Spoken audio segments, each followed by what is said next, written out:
Good evening, Four Nations Enjoys, and tonight I come to you with news that traffic in Cambridge delayed the show nearly as much as our technical issues. We've got a banger matchup for you tonight. It is Good Chi versus Belfast Storm. Two sides have had a tumultuous split, to say the least. Both excellent in many, many ways, and to discuss it, here is my desk.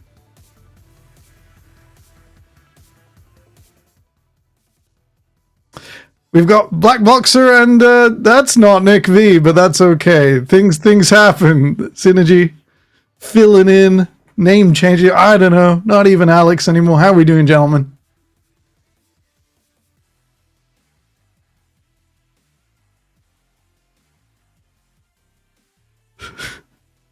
Do. I love that. I love that kind of chaos in my life. So here for a banger series between 6th and 7th, and yeah, let's see where it goes. It's going to be a good time. I too have also just escaped 4 white painted walls, but that's how most laboratories are built. Bloxer, have you had a nice day? I've had a great day. Wonderful day. Very excited for this. Should be good. Very excited to do that. A little bit thrown off by the fact that I'm over here now, because if I sit properly, I'm here. So I'm looking at a wardrobe right now. Hopefully the games will be slightly more interesting than my furniture. That's some incredible camera presence from yourself. The games. I think I'm right in saying, and I haven't fact checked this was an impression I got at the end of the last series, every single game in playoffs so far, every match has been 2-0. We have not had a backwards and forwards so far. It's been domination, it's been one-sided.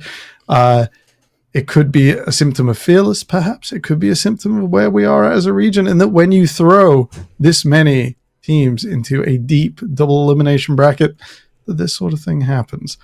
Bloxa, tonight we got 2 teams.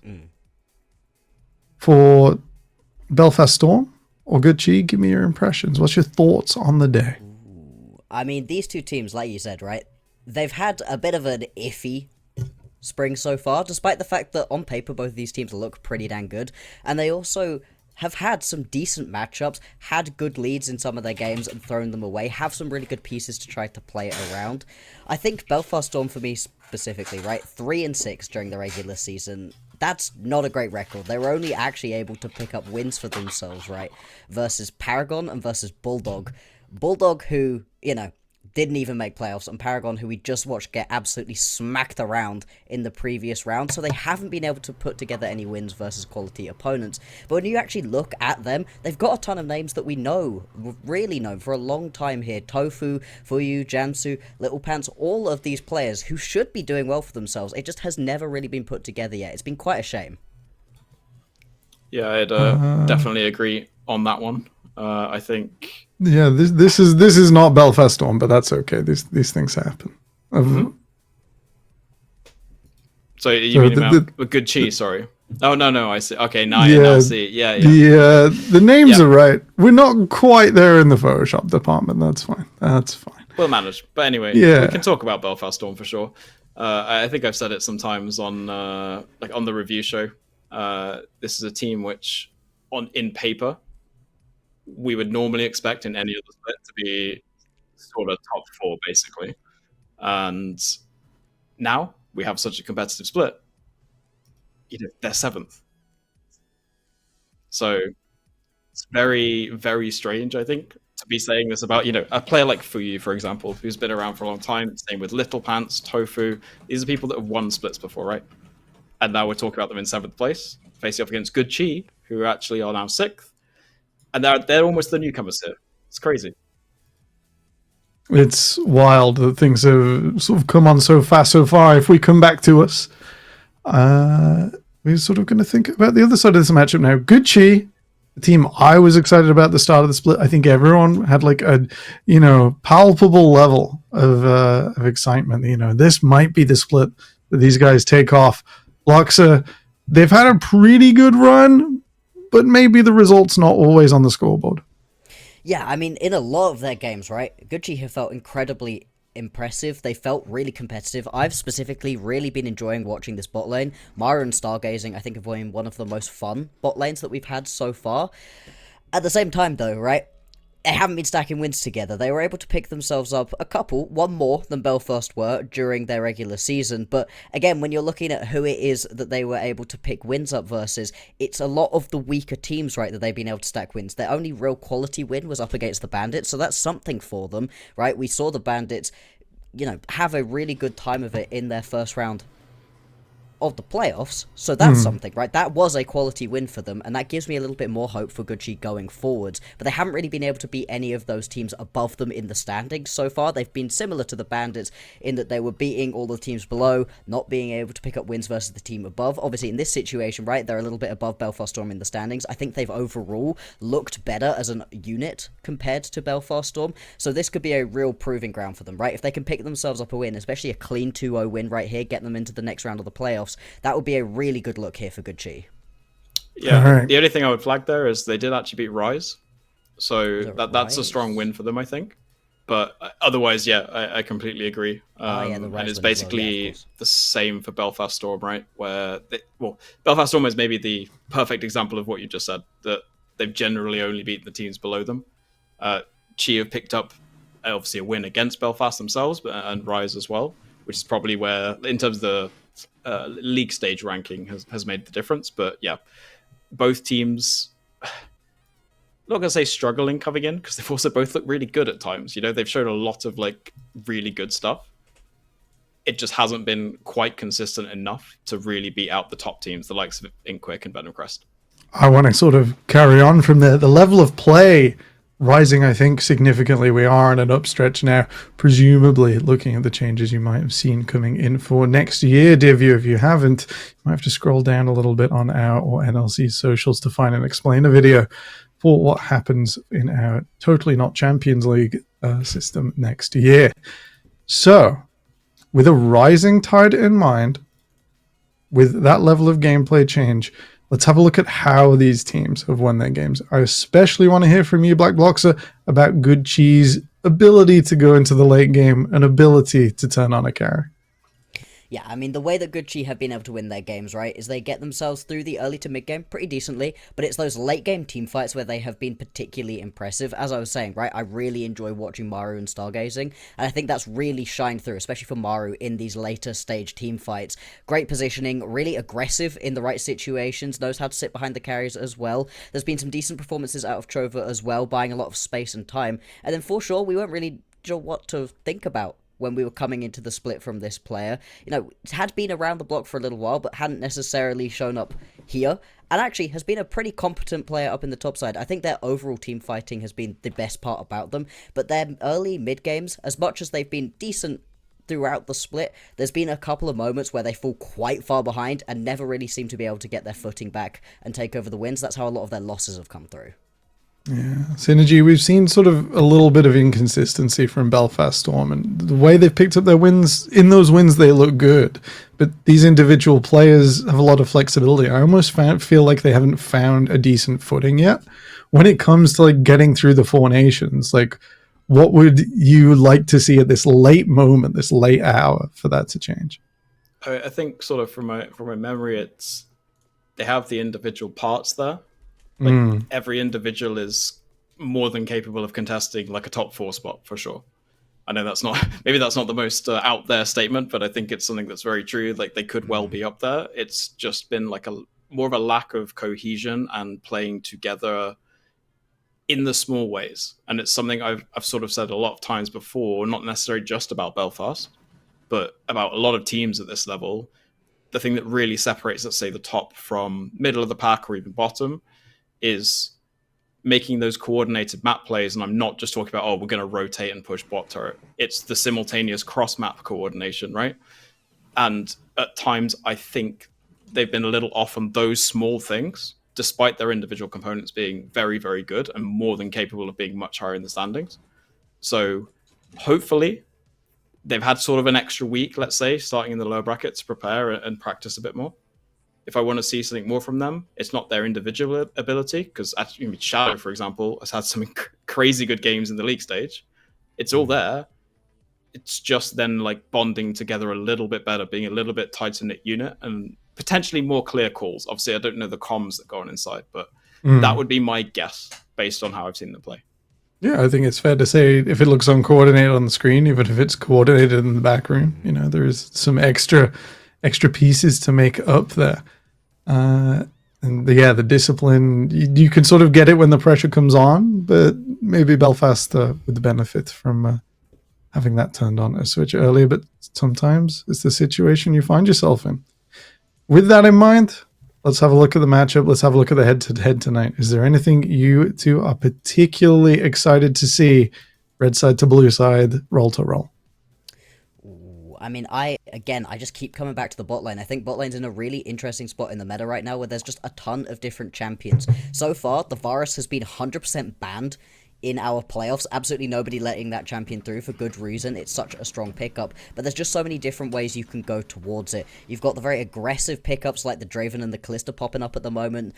Oftentimes you can draft them around just full aggressive all-in type compositions, but you've also got things like the Jinx and the Aphelios if you want to sit back a little bit more. I'd be really interested to see with the drafting if we're going to get a bit of a bot lane focus here, or if they're going to be more comfortable to just put their bot laners on things like the Ezreal, sit back a little bit more, and we're actually going to get to see something a bit more aggressive out of Forshaw and Shadow, because as we were also highlighting, right, these two top laners have had moments where they have popped off, but I think for the most part, both of these top laners have been kind of getting smacked a little bit by their lane opponents. That doesn't necessarily mean that they've been playing the rest of the game out badly, but at least in the laning phase, haven't really been gapping anywhere, haven't really been able to find themselves big advantages in laning phase. So do you maybe want to give your top laner a little bit more attention in this situation, give them one of the more aggressive pickups in the top lane that you can have, as it's maybe a bit of more of an even footing in the top lane compared to some of the other matches?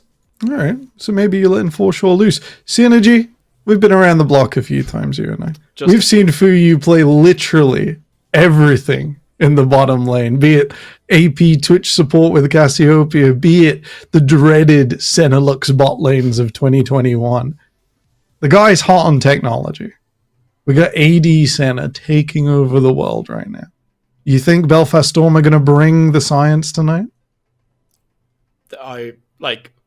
For sure, and pun intended right there, that's possible, I can't really say it better than you have, really. Like, for you, he's got the experience, he's got the years, he's got the titles as well to do whatever he wants to do if he sets his mind to it.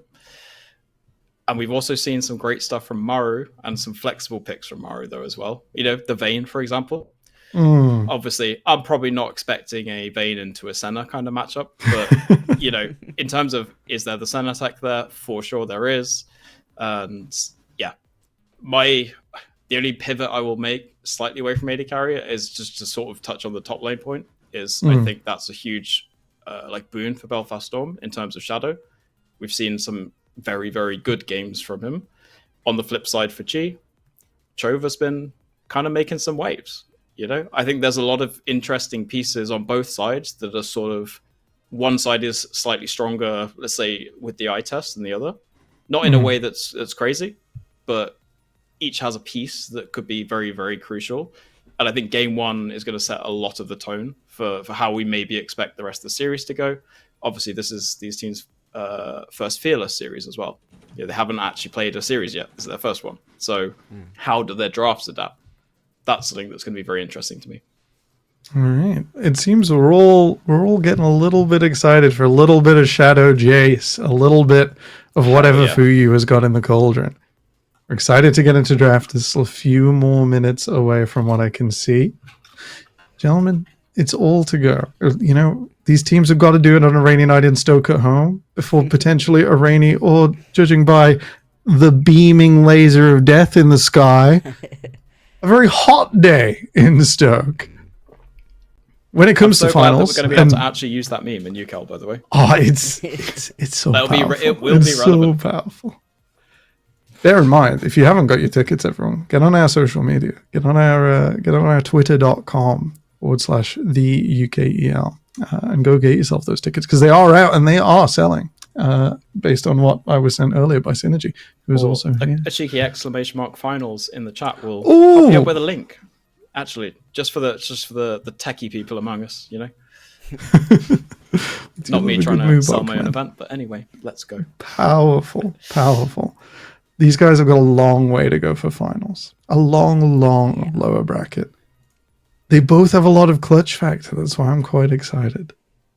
As we pull towards draft, I'm going to ask for that sauciest of blind prediction. Your ability to crystal ball, where you have absolutely no information. Bloxer, if you see this one playing out with the team so far, with only Fearless as the difference, you think Good Chi are going to take it? Or maybe a Belfast Storm? I think Good Chi are going to take it. I think Belfast, like we've been saying, right, they've got the better individual players, but I think Good Chi have been playing better as an overall unit. They've got a couple more of those quality wins behind them. And I just overall have been enjoying watching them play a little bit more. I wouldn't be surprised if this does end up finally breaking the trend, like you said, of 2-0s. I wouldn't be surprised if we end up with a 3-game series right here. I think Belfast is going to make it close, but unless all of these players really show up in the way we know from Belfast, which they haven't shown me yet so far in this split, I do just think Good Chi have the overall better macro play, and as we've been saying, that late game team fight that can really carry them through. Do or die, the option from Black Boxer, and maybe not a 2-0 Synergy. Are we along the same sort of lines from yourself?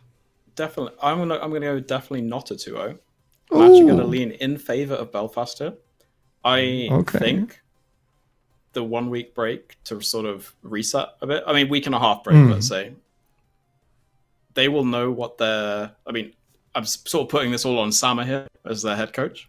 Having worked with him before, I know what that man's like. That's a good time to reset, get your head back together, work out. He's going to know what their issues are. He's got a week and a half, all off camera to practice. And I think those individual parts will kind of come to fruition, let's say. So okay. I'm actually going to back on a 2-1. I think, kind of like Bloxer said, Good Chi are a worthy opponent for sure. And I think they absolutely will take one game just on the macro ability alone. But I'm going to go 2-1 in favor of Belfast. 2-1s all around. If it's not been close so far in playoffs, if it's not been exciting, tonight, for you, a fearless bloodbath. We are a few minutes away from draft just yet. So I think we're going to stretch this out a little longer. And I'm really struggling for a game to play with you both. Get Loldal up very quick. Get Loldal on. Rather than watching my incredible inability to remember the endlessly reshuffled realms of Runeterra, we're going to hit a quick break. We'll be back in a few.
that.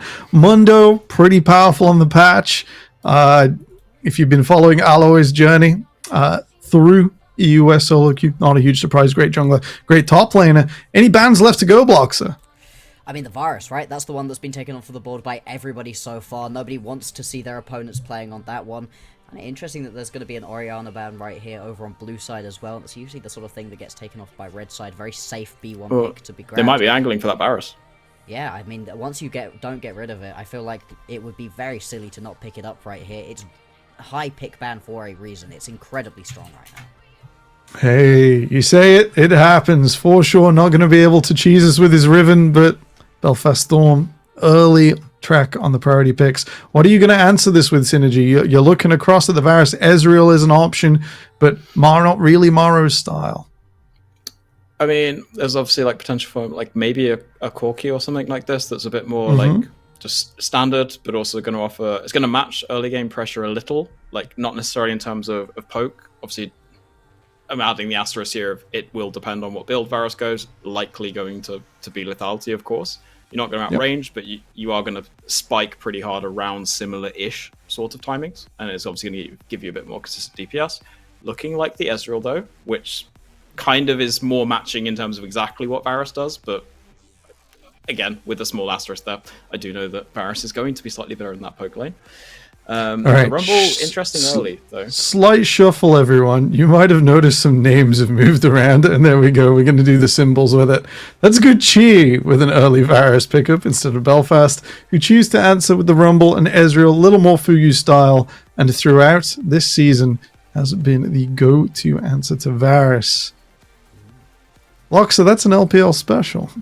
That is, the Pantheon really been rising in priority, often gets paired with far more aggressive lanes. It's the sort of thing that you want to have as many winning lanes for as possible at the moment, and compare really well with other very mobile champions. If you can grab a Talia or a Galio for yourself into the mid lane, move them around as a paired up unit, that can be really good. You can also grab something like the Ahri that can roam around quite effectively with it, or just any of these AD mid laners if you want them. These sorts of champions that can just move around with the Pantheon, because the Pantheon early on, super strong, lots of damage, good roam potential, but later on falls off super hard, so you don't really want to work it into a late game orientated composition, which I've got to be honest, between the Gnar and the Varus, these champions are pretty good in the later stages, and they do give you decent priority early. Yeah, it's a weird unified front to sort of manage there. Good cheat using high execution, especially when an equalizer's on the table. Synergy, we saw the Talia come through as two champions who want to jump forward on blue 2-3. Belfast Storm just looking to set up and defend. Yeah, and also get yourself a little bit of side lane pressure as well. That's obviously one of Talia's specialities, is that ability to roam with the ultimate and play a side lane, get very quickly towards mid lane, for example, or to whatever objective you're trying to fight. They are definitely looking to play a bit more ranged. We are probably going to expect some sort of engage from them. Like, they're going to need some sort of actual like way to force fights. The Rumble Equalizer probably isn't quite going to cut it. Maybe. I was going to say maybe a Sejuani, but at this point, you're also stacking a lot of magic damage, and that's going to make it very easy to itemize against. Wonder maybe potentially more aggressive jungler, and you look for your sort of engage to come from your support, let's say. You've got an Ezreal, that frees your support to roam a lot more, just because of Ezreal's safety under turret. And let's be honest, you're going to play into a Varus lane, you're not exactly going to win that poke war. So let's lean a bit more into the roaming. You've also got a Rumble that's going to spike really hard at level 6. That makes grubs and stuff much easier to fight. It's weird, like, almost like a Leona would be potentially good, but not because of the lane. We see a little bit of engage missing from Belfast Storm. They've picked off two of Chova's better side laning mids here. The Azir is open, and bar that Pantheon, we are assembling the Wombo combo here. Yeah, I mean, right now, it's very telegraphed in what you're trying to do out of good Chi. I do like the Wukong. It gives you a little bit more engaged, someone who can jump forwards a bit more. I do wonder if they're going to be thinking about something like the Seraphine or the Renata, because you know when good Chi are coming, right? The Narbar is going to be at you, Tweak is going to be walking at you in this situation, so you're going to know when this is happening. For good Chi, you need some other forms of engage right now, some more poke potentially if you want to pair it up alongside the Varus. Did talk about how you could take something like the Ahri for how much roam potential that gives you. We've got really a lot of option with the supports. We've not had a lot of the supports taken off the board. Rel's super strong at the moment. I think that would be more of a Belfast Storm pickup right now. You can see currently they're looking towards the Rakan. Great backline access if you want it, although, you know, it is pretty tricky to play when you've got yourself a Talia and an Ezreal as some of those main targets you'd be looking for. Yeah, I think something a bit more, you know, as you're playing it, makes a bit more sense. Okay, I don't mind that. I don't mind the Brom in this situation. All right, lots of last minute pivots. Little Pants is the engage merchant of all time. And a fantastic solo queue play when he gets all the way to the top. Excellent shot calling, but normally leads from the front. With a Braum in mind, it makes it hard to pick that. This is the Renata-riest Renata game Renata has ever played. Yes. I'm not sure he's down for it. They're not going to do it. They're going to go round. Like, they're going to go... You could see that from a mile away. That Renata or Seraphine were probably better here, but they do kind of need someone else to be a frontliner, someone else to be a tank. You can't fully rely on your Wukong being tanky enough in this situation, and the Rel's just also very strong. Yeah, I would also add to that with just general like ranges of like how these both teams are going to interact in terms of their, you know, team fight range. You know, it's actually quite low range on both sides, aside from the AD carries, right? So we don't need to look for something super long range like Leona. I think Rel here is a nice sort of, say, you're getting that Orianna that's banned away, the ultimate at least, and needing for sure some frontline. Otherwise, everyone on your team, bar maybe the Wukong, is insanely squishy. And if a Varasalt lands with Pantheon Ari, that, you know, you're going to get absolutely exploded. So I think a tankier support that can frontline Wukong, we usually expect that bruisery sort of build, right? So it's going to be mildly tanky, but everyone else is like, they eat any CC. That's a dead person very, very quickly.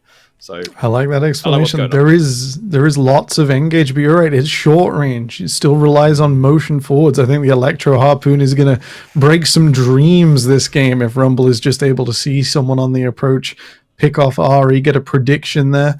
Yeah. And yeah, Black Boxer, now that we've seen the draft, you still hold fast in your prediction? I do prefer what Belfast Storm have put together for themselves. I think as much as they are also a little bit predictable in some of the ways they're going to be wanting to play out a lot of that frontline poke and pretty squishy overall as a composition, I think it just makes a lot more sense as an overall comp for Belfast Storm.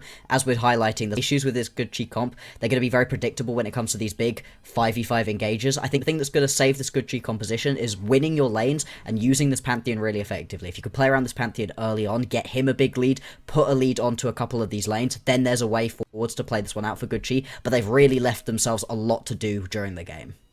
All right, summoning the Kamehameha, getting that snowball going, that's Blox's ideal for good chi to keep the prediction live. Synergy, are you still on the Belfast Storm train? So I am, in terms of comp, but I'll sort of echo what Bloxer said there actually, where I think this Pantheon, especially like the mid-jungle duo for good chi, is going to be so important in this early game.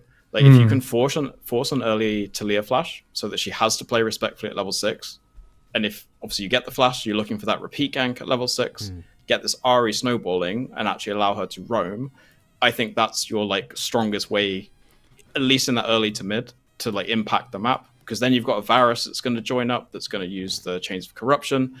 Any target you hit then can just die. Gnar isn't super important as long as Gnar is just playing as evenly as possible, because Gnar's going to add so much team fight value, right? And it's sort of the same for Rumble, but Rumble has maybe that little early edge in terms of earlier spiking. So as long as Rumble isn't huge, yeah, I think we're okay. Big cooldowns. I think the only bit of flavor I'm going to add before we throw it away is that good chi have looked their best when Tweak has been on attack damage, has been early game, and has led from the front. Good luck, both teams. We're going to send it over to our casters for the evening. I'll psych Nikki V. Take it away. Thank you so much for the introduction, Temporal. Of course, I am Alpsych and Nick V. I want to hear your thoughts. You know, the desk obviously gave us so much juicy info about this upcoming game, but, you know, now it's time for us, the casters, to talk about it. So what are your thoughts? Well, I cannot hear Alsag right now, but from seeing that he stopped talking, I assume that he introduced me just now. What was your question? I wanted to hear your thoughts on the game, see what, you know, the desk obviously gave us a wonderful introduction. So now we're on to the riff. What are we thinking about how these two comps are going to interact, and what are you going to be looking at in particular? It's mostly going to be like the battle of engages, right? You got the Rel for Belfast, and specifically because she can combo everything together with the Rumble and Wukong.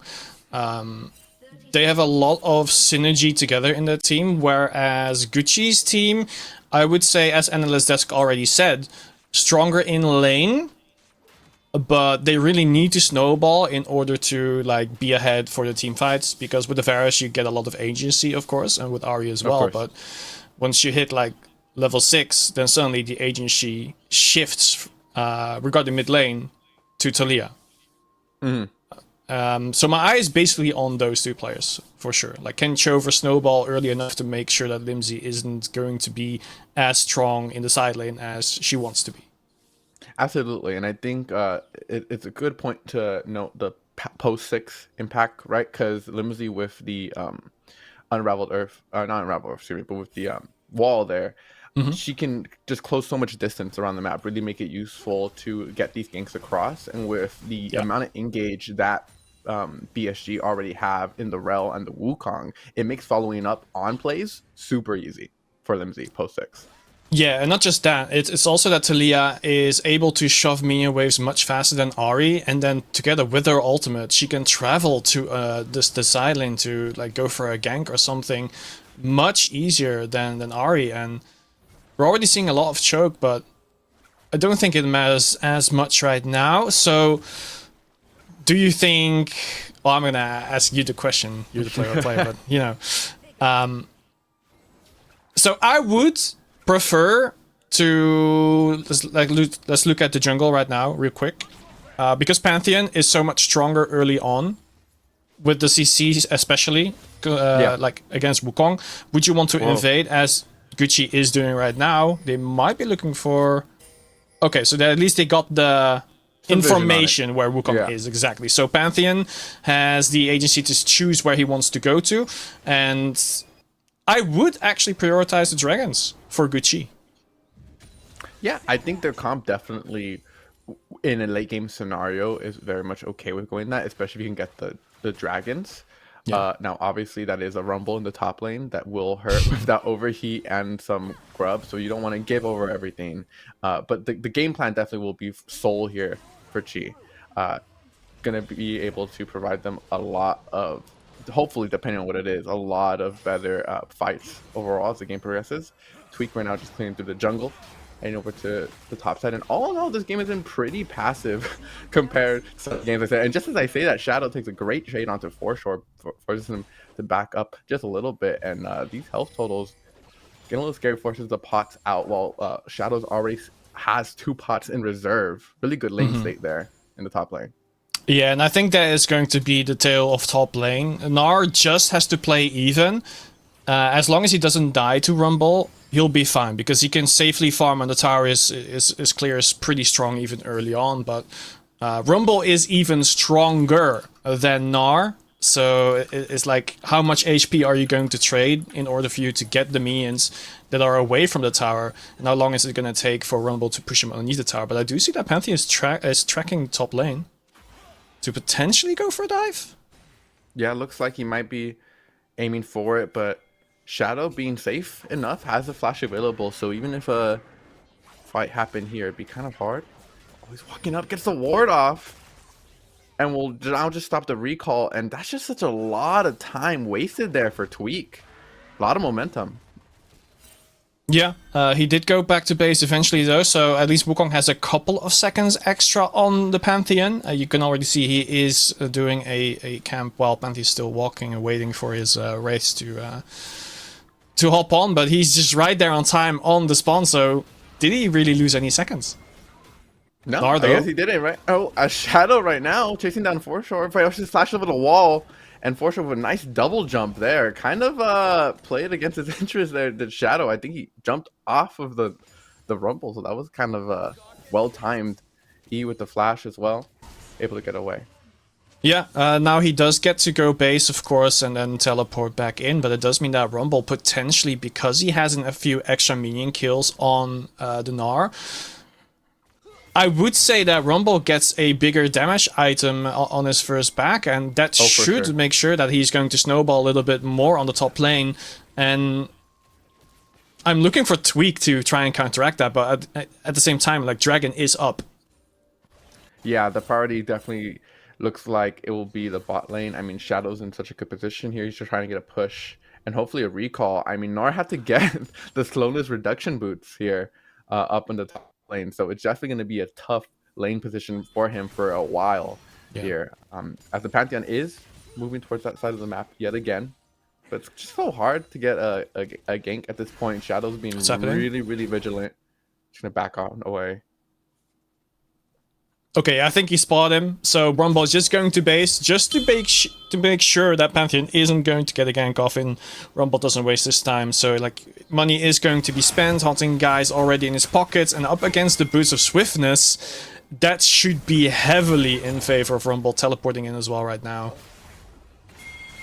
Oh yeah, definitely. I mean, Rumble was able to get a full buy, basically a large component item. Any extended fights in R will not be happy, and so just gonna have to keep looking for those short trades. Meanwhile, on the other side of the map, Tofu is able to start up the Drake and has first move from his bot lane. Lindsay now is a focus with a nice dash forward charm from Chover. The engage from Tweak was perfect, and the execution was flawless. Yeah, and you saw that Brown was moving up as well for the extra backup if there was any gank from Wukong happening. And now that they know that Wukong was not going for a gank, they already are moving towards the Void Grubs. They knew that the Drake was being done, and with the swap from the AD carry and supports, it does mean that most agency will be going towards the top lane trying to stomp Rumble a little bit. But for sure, isn't sure if he's safe here. Yeah, for sure, just staying in that bush, has no idea about the two enemy laners waiting behind him. And now this big wave is crashing. No Mega Gnar available as well. So Jamsu looking to get an engage, flashes forward, misses that. For sure, now looking to dodge everything else. The CC follow-up will land from Jamsu, but in exchange for what? Fuyu caught in the tower, but no aggro means he was able to flash away, and Tweak extends that Grand Starfall, loses his health bar and his teammate, and nothing gets done. Yeah, absolutely nothing is taken in return. Of course, in the top lane, they are trying to get a few plays, but that won't be enough against the Rumble. Will simply go for the ultimate to get those minions. And I will assume goes back to base. So again, he will get some damage items, and that's all we really has to do, right? Just go back to lane, clear the waves, and if he gets pressed too much, just go back to base again and buy an item. Oh yeah, Shadow here. I like the idea behind the swap here for Chi. Gnar was definitely not going to be doing very well into that lane. So I guess the idea obviously results though into that death for the Gnar. Now they are able to stabilize the top side, but it also means, look at this, they're going to be able to start these grubs with the assistance of the bot lane for overall faster moves. So I think, you know, they make the most out of a bad situation from my perspective. Yeah, but again, for the mid lane, Ahri has the first move, but Rel is definitely looking for a fight. They already got 2 Void Grubs. They should just get out of there. Don't have to risk it for the third one. Yeah, kind of getting pinched here. Tofu has 6, maybe looking for an engage. Nice stun will stop it, but Tweak now towards the front has to tank up all the damage. Will be going down. Stargazing with the ultimate will not be able to save him, but Maro and Chover are able to confirm the kill. The Jamsu stepped a little bit too far forward, and now the fight returns to calm as the Grub, well, still one left standing. Looks like no one will start that quite yet. Yeah, I mean, Gucci just lost their jungler, but he already has spawned, so even if Wukong was like, okay, they have no smite for now, he will still risk losing in an extended fight anyway. So you already see the stargazing very well done, is making sure that the last Void Grub isn't being done. You already see that Tweak really wants that last one to deny the strong side laners from Belfast Storm the way to, like, just break down a tower easily.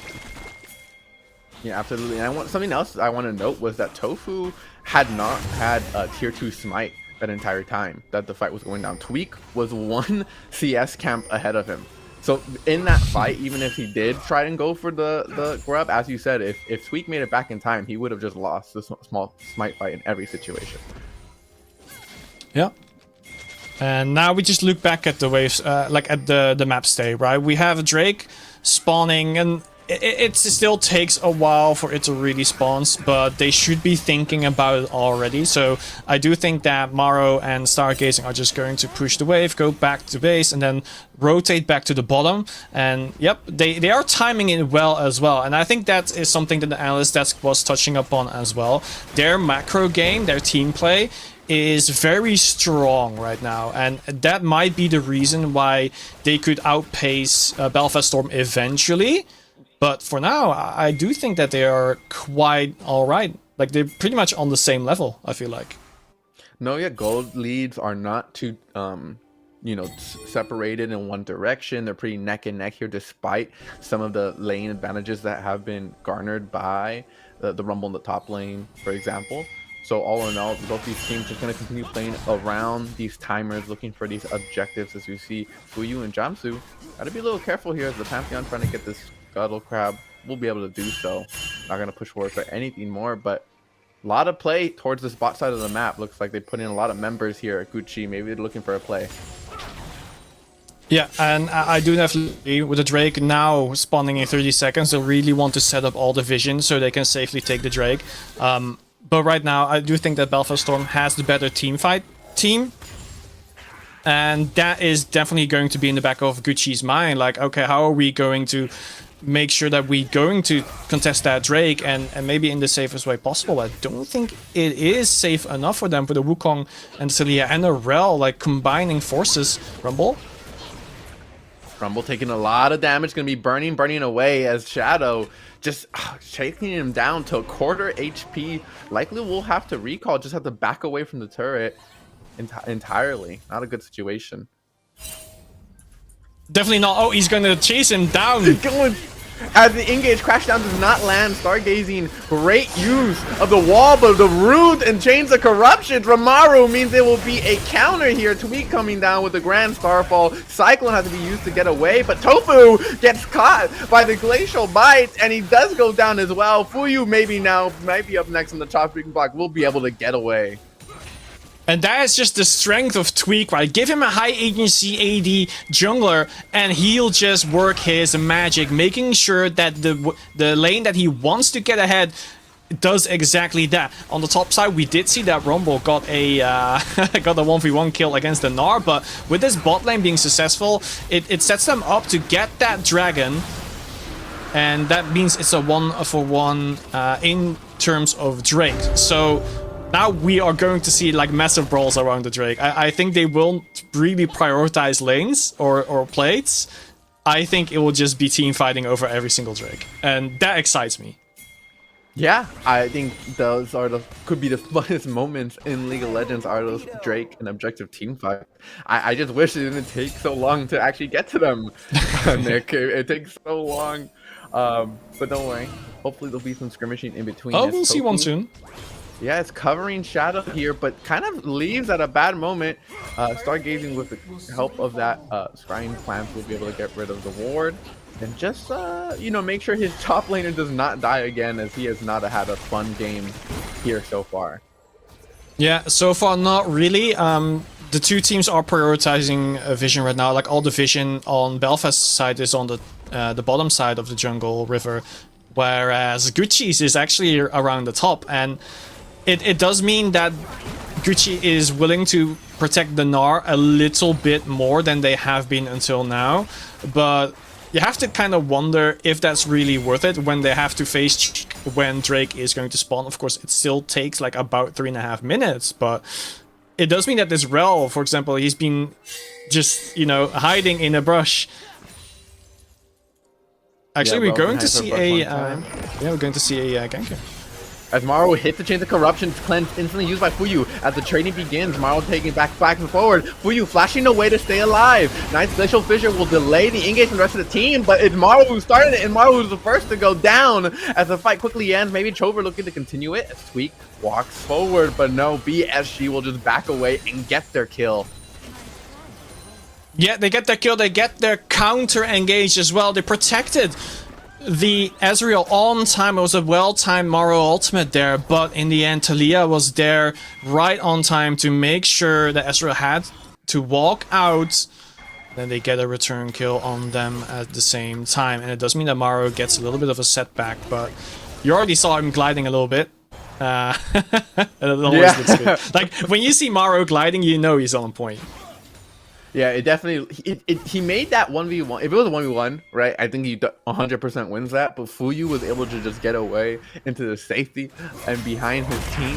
So it was just an unfortunate situation where Chover was just a little bit behind, but right now, Tweak is not behind here. Shadow is going to be the target. Let's go down to 1/4 HP. Chover looking at Tofu, has to use the clone to get away, and everyone from BSG will be able to make it to safety, and it's another engage, but Tofu going over into the pit, starting to start up that Rick. This Jamsu's waiting in the brush.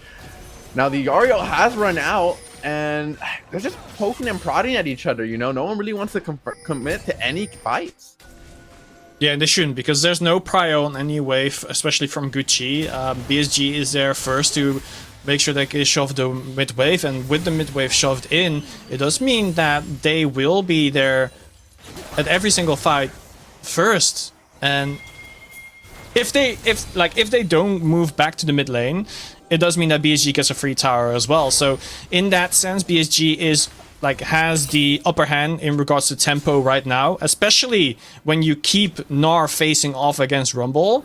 So there needs to be a little bit of a swap there, I feel like. Right now, Chover is in the mid lane, trying to make sure that the tower does not get pushed, as we see Jamsu heading up over towards the top lane, and Maro and Stargazing should be aware of that ping star coming through, and a lot of play happening around this Rift Herald, as they will, I think, try and get some vision just around the areas. Tweak maybe trying to get a gank onto Shadow here. They do have vision of him for sure, with the Mega Gnar ready, and the flash, instant stun, forced to follow up by Tweak. There it is, it's an instant kill. Now what's the response from PSG? It's a kill for Tweak, but at the same time, BSG will not only get the Rift Herald, they potentially get the top tower as well. So that should be a lot of gold swinging in favor of Belfast Storm. And Gucci might just be outplayed here. Yeah, I mean, you get the kill, but when you look at the totality of the game and how things are playing around, like, you gotta say, they get the turret, they get the Rift Rail, now they're gonna be able to spawn it here, maybe, likely, get another turret, and the gold swing is just gonna keep on going, despite them being behind right now. Chover looking to clear that wave, but he's not gonna be able to do much in face of that Rift Herald. Will be going down. As now the rotate though from Tweak and Gucci, they want to make something of this. Tobu's the first one with a nice charm, locks up Tobu in the middle of his cycle, and he will be going down. That is a dead Wukong, as the rest of the team now become the target. Stargazing trying to chase after them, but no, Jamsu and Fuyu are at a safe distance, and all calm. Just as I say that, they engage onto Limsey. Grand Starfall just trying to scare him, I guess. No kill gonna happen there, but large series of events and good response from Gucci to not let PSG just get away with so much damage. Yeah, I think Tweak was a little bit too fast on the R trigger. I think the Varus and Brown were there to follow up quite early on, but they weren't in possession quite yet. They will be potentially contesting this Drake because Tweak is quite low and Rumble is very strong. That's a wonderful ultimate there from the Ezreal. Lowest and even more. Limmy, though, gets caught up with a nice Reaper's Wall, because make sure everyone is in a tight corner. Shadow flashes over the wall. Will make sure he tries and confirms them all. Uses the ultimate onto the Chover. Gets a little cocky there. Does not get the kill onto Tweak. It's just a double, but you know what? That's all they need to secure this Drake. Yeah, and they will absolutely get that one. And that was a little bit of a greedy play from Gucci. I feel like after the plays on around the top lane, Gucci was really desperate to get something back on the map, but instead of playing it slow and contesting the Drake, they just went to greed it, went to try and get that real quick before Belfast Storm was able to do anything back to them. But they were already in position, they were already back from basing to fight all of that, and because of it, they just lose another Drake. And it is very, very fast now, swaying in favor of Belfast Storm. Yeah, I mean, it's very plain, right? Tweak just instantly making use of the Starfall, right? Probably a little improperly to try and pressure limits. He doesn't get that kill, decides to continue anyways with the low health bar to start that Drake. It just ends up becoming an item in health difference, really, at that point. It definitely seems like maybe even Gucci are just not on the same page when it comes to communication, because it was just Tweak and Stargazing there for so long. Like, I don't know how they thought they were going to kill that Drake, but it was going to take them a long time without any help from the team. So going forward, hopefully Tweak can communicate better with his team as he runs away from that very scary 3-in-1 Rumble.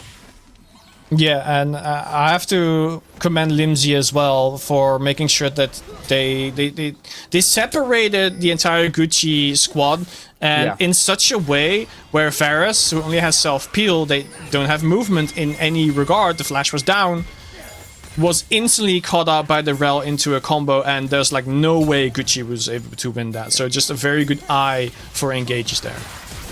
As Tweak looking to get his own engage, nice!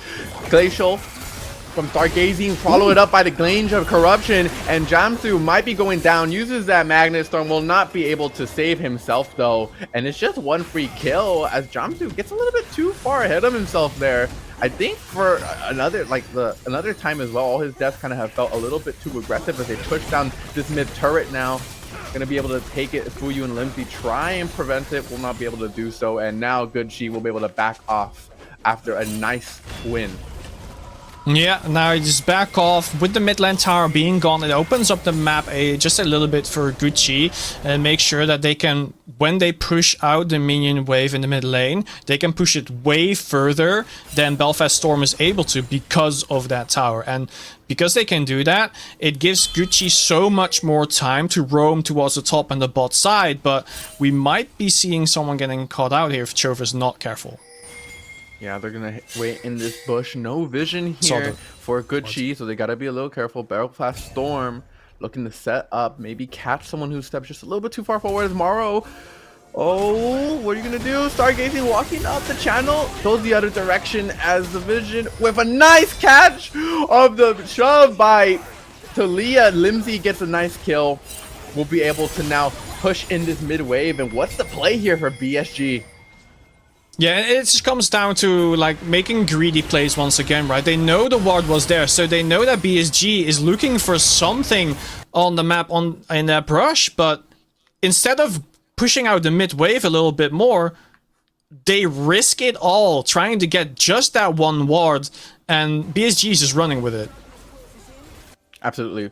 Belfast Storm now starting up the Otacon. The support has respawned here for Gucci as Chova and Morrow are going to have to be the front line. Weaver's Wall to get closer. Limmy trying to hit the shove. A nice dodge by Morrow, and a Sonya's by Chova keeps him alive. Foreshore has Meganar now. They're re-engaging, and what started off good for Belfast Storm is quickly turning bad. Jamsu, nice flash from Foreshore to get away from the stun. The Glacial Fissure will be arcane shifted away by Fuyu with the charm onto Limsey over the wall. It is a double kill for the Pantheon and a 4 kills for the gold team of Gucci.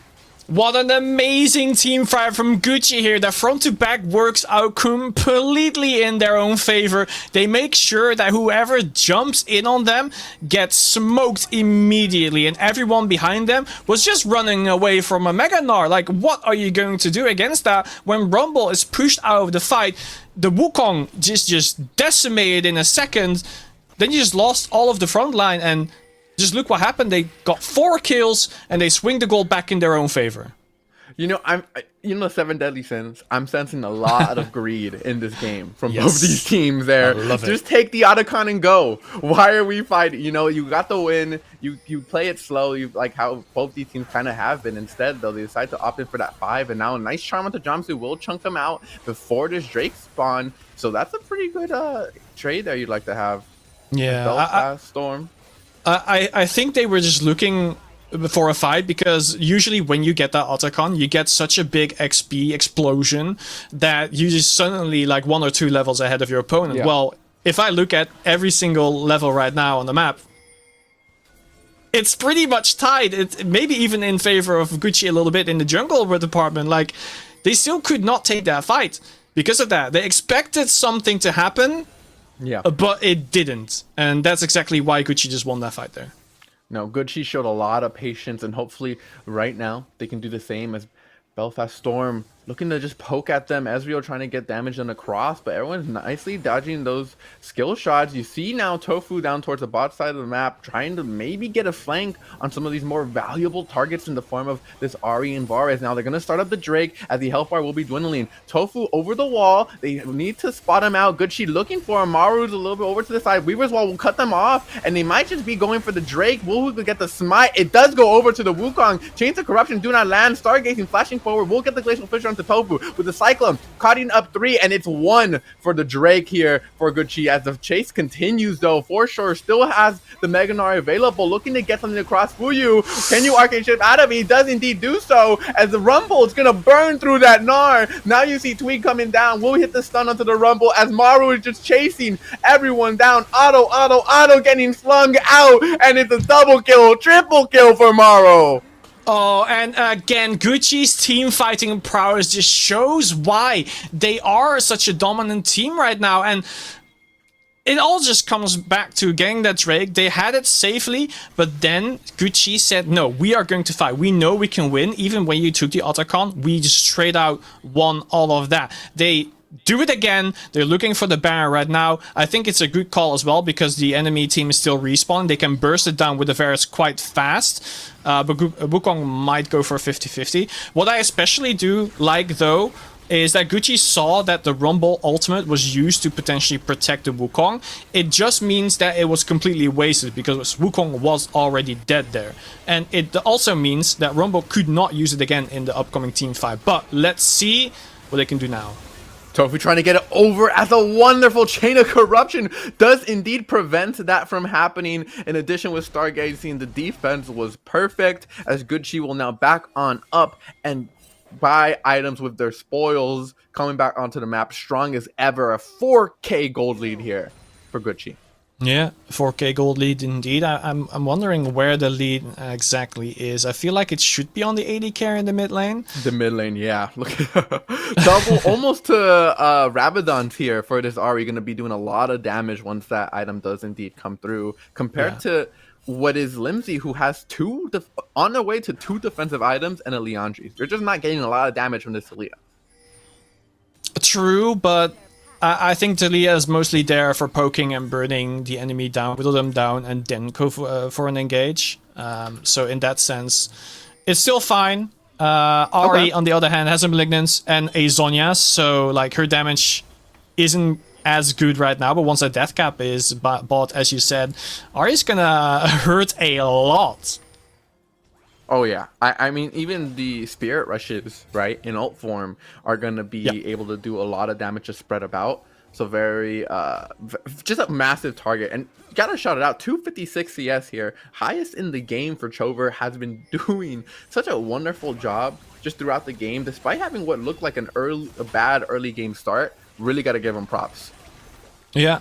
Definitely working his way back together with his team, and they are sieging the bot tower now, but don't think they will really get much out of it. At the same time, we do see the Gnar and Rumble in the top lane as well, and spending an ultimate, it does mean that Ahri's ultimate, if they just wait out a little bit, can't be used again for an engage. Yeah, they use the Chain of Corruption as well as it does land on the Ezreal, and so they do lose a cleanse.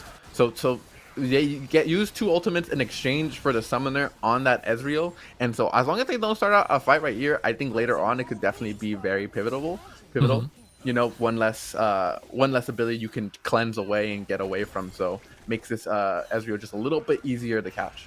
Yeah, definitely. I feel like they should start rotating towards a mid, get a little of a push, then go back, and in a minute there will be a dragon, but they want to waste no time with this Baron. It's almost going down though, the tower.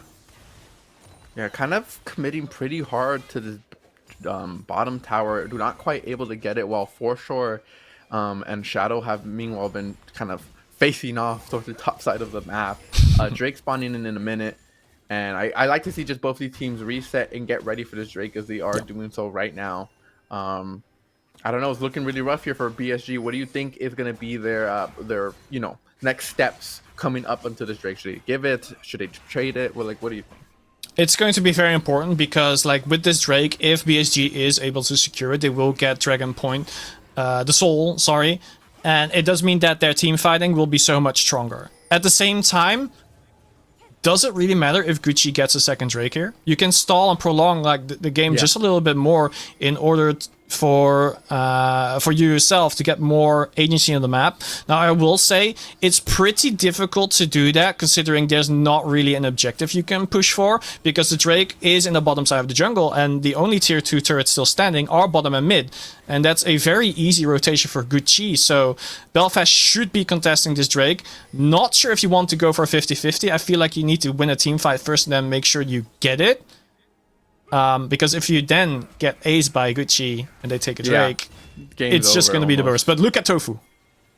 Tofu, once again, looking for that flank angle. I think they did spot him out there, so they will have an idea of where he is at in general. Hopefully pull out this Drake, as maybe not, as he just has a blast pam there. No one's watching. He gets over, he steals it. That's the soul. He gets towards the bat line, but instantly gets blown up. Where's the re-engage from Gucci? Do they want to keep fighting as a BSG have the soul? Maybe they just want to get out a flash forward with the glacial bite. Will slow down Limsey. Here comes the Starfall towards the right, but it doesn't matter. Jamsu re-engages with no follow-up. That means the Gucci are able to just run down Belfast Storm. Limsey forced to use the Zonias. For sure, will not be able to land that stun, but it doesn't matter because Maro cleans it up, as that's 3 kills here for Gucci in exchange for the soul. And they keep chasing for you now. Up next on the market, a wonderful flash charm there from Chover will even it up, as it needs Chi.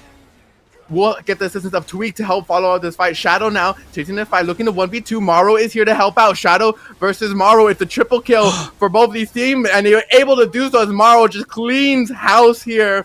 It's nearly an ace, as Wukong does respond on the map, but it's overall a resounding victory for Gucci. It's just a bloodbath from Drake all the way towards top lane. Bodies have been falling, but again, Gucci does come ahead in the team fight, but at the same time, the soul has been taken by Belfast. Now, what does that mean for Belfast themselves? It does mean that they get a lot of chase down potential, of course, with the Drake, giving them slows, giving Chain Lightning as well. And together with the Atacon that they got early on, I do think that they get a lot of AoE built into their team fighting potential. So if they get 1 kill, not only, of course, do you have the Chain Lightning with the slows, you also have the Atacon explosion from a kill that happens when you drop a body from Gucci. And it does mean that, yes, Belfast gets a lot of power from that, but right now, we still see it swing back in Gucci's favor. But how can they translate that? That's like the biggest question that I really want to see from Gucci. Obviously, they are going to stall out, wait for the Baron to try and get that. But again, Belfast, especially Tofu, with a lot of creativity, stealing that Drake there, looking for something here. Yeah, looking at Stargazing will be putting up that wall, gonna be backing up towards their tower. But all in all, I don't want to talk about that fight again. Just it was a wonderful execution by Tofu and BSG to kind of put them in a situation where that steal was possible, right? BSG was pushing them towards the pit. They had to get closer and closer until finally Tofu comes over the wall. But hold on, going towards the bot side for sure, and a 1v1 with Shadow, and you do not win those buddies. Quite close to that Mega Gnar, but it's gonna be the equalizer to even that fight out, as it's 1 kill there in for sure, now a 5v4. I wonder what Belfast Storm are gonna do with the time that they have. Yeah, and this is what we were talking about in the green room as well. It's like, yes, you have a Gnar, but with Gnar, you have to time the Mega Gnar specifically, but that also goes in favor of the opponent. Like Shadow just has to wait until the bar from Gnar is quite low, and then he can just engage without worry from a Mega Gnar, and it just means that they have all the patience on the map, like all the time, to try and get this Drake, and then Gucci has to go for a 4v5. Yeah, as is happening right now, Belfast Storm are starting this Baron, but their clear is honestly kind of slow, as they will stop at Tofu with a 2-man Cyclone. Equalizer will help even up this fight as well. Tweak tanking up all the damage in the back line, able to take one with him with the assist of Maru, and then in exchange, they're able to back on out BSG. They get a kill, but do not confirm the Baron. It's a 1-for-1, honestly. And what is the place? Jungler for jungler. They're going to be chasing forward and looking maybe to stop some of these bags. Belfast Storm will be able to get on up out of there and hopefully live to fight another day. Yeah, it's basically like a best case scenario for Gucci because they didn't really have a position to go and contest the Baron itself, go for 50-50, so they had to take the fight. And luckily for them, that's exactly what Belfast Storm was doing for Gucci. They sent in the jungler face first into the backline of Gucci, and actually, okay, barely got back to base. Brown, that was a little bit too close. Yeah, instantly they're just gonna go and clear out the vision and just instantly start it up yet again. I feel like I'm getting deja vu here. Everyone returning to the map. Grand Starfall available for Tweak, so he will be able to get back quite fast here as engage may be possible for Stargazing, pushing on forward slowly, just trying to get them off of it. BSG are indeed going to have to do that. They do not want to stand around and just have a straight up 5v5. They know that they just can't win in that scenario. They need to find a pick here, and that's exactly what they're aiming for. Model, we're backing up a little bit away from that shot there from Ezreal, and they're just now going to walk on over towards this Baron. Wait, are they going to trade Baron for Elder Dragon? No. 45 seconds. They can do it pretty fast. Tomorrow starts hitting it. I think Belfast Storm are forced to contest for sure. No Mega Gnar here, so that's a big cooldown they got to watch out for. Yep. So, Gucci, got to be a little careful. They're backing up from the pit. They don't have the timing right, and now Belfast Storm might have first move onto this Elder. Yeah, the biggest question is, of course, do they really want to get it? Like, yes, you can set up the vision early, but what will you do with that? Because team fighting has always been on Gucci's side. Do you think they would go for a kill brush? I feel like that would be like a great angle. You have a lot of options here. I think if you're Gucci, you could be pushing in this mid wave, maybe threaten a base end, right? Obviously, you don't want to use Elder for it, but it's about getting members away from the pit, right? Shadow now being forced off. Maybe this might be the time they look for a fight. Tweak inching forward ever so slowly. Still Grand Starfall available to them as that shove narrowly missing, and both of these teams playing on the edge. Tofu once again doing his flank shenanigans, trying to get away, trying to find a back angle here. It's a nice strong with a chain of corruption, means that's a dead Rel. Follow it up with the rumble, and just as quickly as it started, it feels like this fight has just ended. Wonderful flash over the wall though from Belfast Storm, from both Shadow and Lindsay. They're gonna try and keep themselves alive. The shove, it sends them the wrong way. Maru just shoots them in the face, and Stargazing chases forward. Chover will not be able to land that charm, and Fuyu is outplaying them. He gets the double kill there. Will be able to walk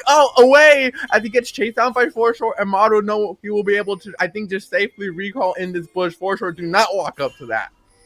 Oh man, what a fight once again. It just all started off with Gnar getting an incredible flash over the wall, Mega Gnar ultimate, and just shoving the main carries into the wall. They both had to flash out and they died anyway until the 2v1 was won by Fuyu.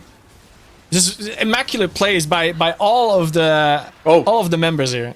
As Fuyu looks like he wants more. He got two. He wants three more. Able to dodge away from the Mega Gnar. Trying to get more. Tweak ultied up. Going to take a lot of the damage. But the Elder Soul is just enough to win that fight off. Maybe if he was a little bit sooner, he could have won it. And then Jamsu can't even finish off Tweak. And that is a dead bot lane in exchange for the top laner. Fuyu got a little bit too ahead of himself.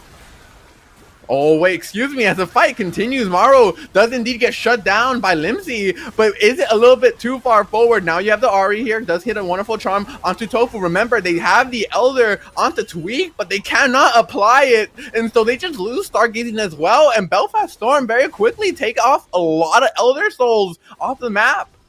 Yeah, and I really like what Belfast Storm is doing here. Like, not only do they take off the Elder Soul buffs of a couple of members from Gucci, they also waste a lot of time for the remaining members of Gucci. Like, just trying to get a kill, trying to brawl a little bit for it. It wastes so much time. And yes, even if the bot lane dies, the rest of the team members could stall out Gucci so long that they have since respawned and they are already going on their way to contest this Baron. Belfast Storm time and time again have made Gucci look like they're in a good position and then slowly take them out of it. They have not let up one moment and have constantly looked for fight after fight. And this Baron is just gone. Gucci cannot get in. They're able now to make it out, not making the mistakes of the past as that Otacon, and they'll just take their spoils and leave. Yeah, they get the Baron, they get out, they get to reset as well, and now Gucci, even with the Elder buff on like 2 remaining members, I believe, they can't really do much if Belfast is just going to push out waves, and it makes it so that they can just stall the game a little bit more, and the Baron buff will just play very much longer, but looking for a potential flank here? Not opting for it, just going back to base. Make sure they protect the mid lane. Maybe if they could catch someone out heading into the jungle. Belfast Storm, though, they just decide to run it down mid. They get a nice hit on that shot onto Chover. We'll be able to force to walk away and hopefully get a recall across, as they just are just gunning down these turrets. No one here to defend until they get to the inhib turret. And Belfast Storm looking very scary here. One bad fight and they can just win this game. Yeah, I feel like it was a questionable decision by Gucci to just go to that brush. Like, there was no reason for Belfast to go into the top side. Like, Baron was already taken. Talia almost gets a shove, gets to get another tower there as Fuyu looking to get the inhibitor as well. They have, once again, that Baron gonna have those cannons, take those shots at the inhibitor, but will be forced to back off away as the Mega Nard does kind of scare him away. They're now looking towards the bot lane and try and clear up some more of these surrounding towers. Make sure the base is fully ready for the next Baron to end. As this Grand Starfall with a wonderful shove, he does indeed get the stun off though. Nice Glacial Fissure to knock up 3, and the wall, the Unbreakable from Stargazing is just perfect. He finally will go down a shadow with the flank. Maro trying to play it out, will resurrect in the middle of the team, and that GA will not have any value, will finally be going down. Jamsu now trying to chase down Tweak, does indeed lose his life for it, but that might be the game. Tofu's chasing, no Cyclone, returning onto it for sure, gets the Meganar, stays alive for a bit longer as Chover trying to keep the game alive, still has the Spirit Rush, will not be able to do this for you. The Arcane shift forward with the Q will confirm the kill, and they might look for the end here. I don't think they will get the end here yet. I feel like Tweak was a little bit too No, they're looking for it. He's flashing forward. He's on the foreshore. Tweak gets on him. The cleanse gets used. Another arcane shift away. What are the cooldowns? He just gets a Tweak. He gets foreshore and he ends the game for you. Yeah, it will be Belfast taking game number 1 over Gucci in such a great extended Baron fight. Like, how we need to start like breaking that down as well. They first off, they just start pressuring mid lane because they get the opportunity from Gucci to just exactly do that. Gucci was trying to get a kill set up in the top side of the jungle, but there was no reason for Belfast to walk in there at all. They could just shove the mid wave. Gucci had to, you know, go back to base, and they were already kind of too late to protect that tower in the mid lane. And after that, instead of taking a risk of going for the inhibitor to take that fight, they just rotate down to the bot lane. And then where Tweak was a little bit too early on using his ultimate, it does mean that the backline Maro was not there yet to rain the damage down on the enemy team. And it just means that Belfast had all of the time to just whittle down the front line and just overtake it like that. Absolutely. I think that another like a key pivotal moment in that was just Gucci getting really aggressive all of a sudden. I mean, they had the Baron buff still, and it starts off with the Grand Starfall, right? They start the engage immediately off there, and it's just I feel like the timing of it is not the greatest, because why are we fighting over an exterior turret like that? Just give it, just let it go, play until the Baron's up, and then go for the next team fight. And unfortunately though, it's on Belfast Storm to see that this is the angle to end the game. We thought that maybe they even couldn't be able to, but Fuyu just man's up. I don't even know what to say. He just locks in and decides that, hey, I see the angle, and he was willing to die for it. Just incredible comeback, and props to everyone on Belfast Storm, but of course Fuyu in particular. Yeah, I really wonder how many skill shots, like the percentage of what his hit rate would be, because Fuyu was just popping off. Yeah, absolutely. With that, we're going to go ahead and go to a break before we get to game 2. Once again, this is Belfast Storm versus Gucci. Do not go anywhere, because we got some wonderful replays coming up. You don't want to miss that.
welcome back. And if you're a believer in the Black Bloxer agenda, the strength of the scoreboard, I'm sorry to disappoint. Belfast Storm hold on by their fingertips at the edge of that cliff. Oh, it's absolutely heartbreaking. Synergy, how did this happen? There were some very quick fingers from Tofu to secure a lovely Hextech steal. Outside of that, it felt like a lot of little overextensions from both teams. Like, this was a great game from a viewer perspective because it was very back and forth. I think there is maybe, and maybe Blocks will have more to say on this, item build stuff that is perhaps not ideal. But I don't think either team really showed their best here, weirdly. But normally when that would happen, I'd actually favour Good Chi, if you would say that. But I think Belfast have improved a little bit on their macro play and their cohesion. There are still some spots that I'm not okay with, and I think can be better.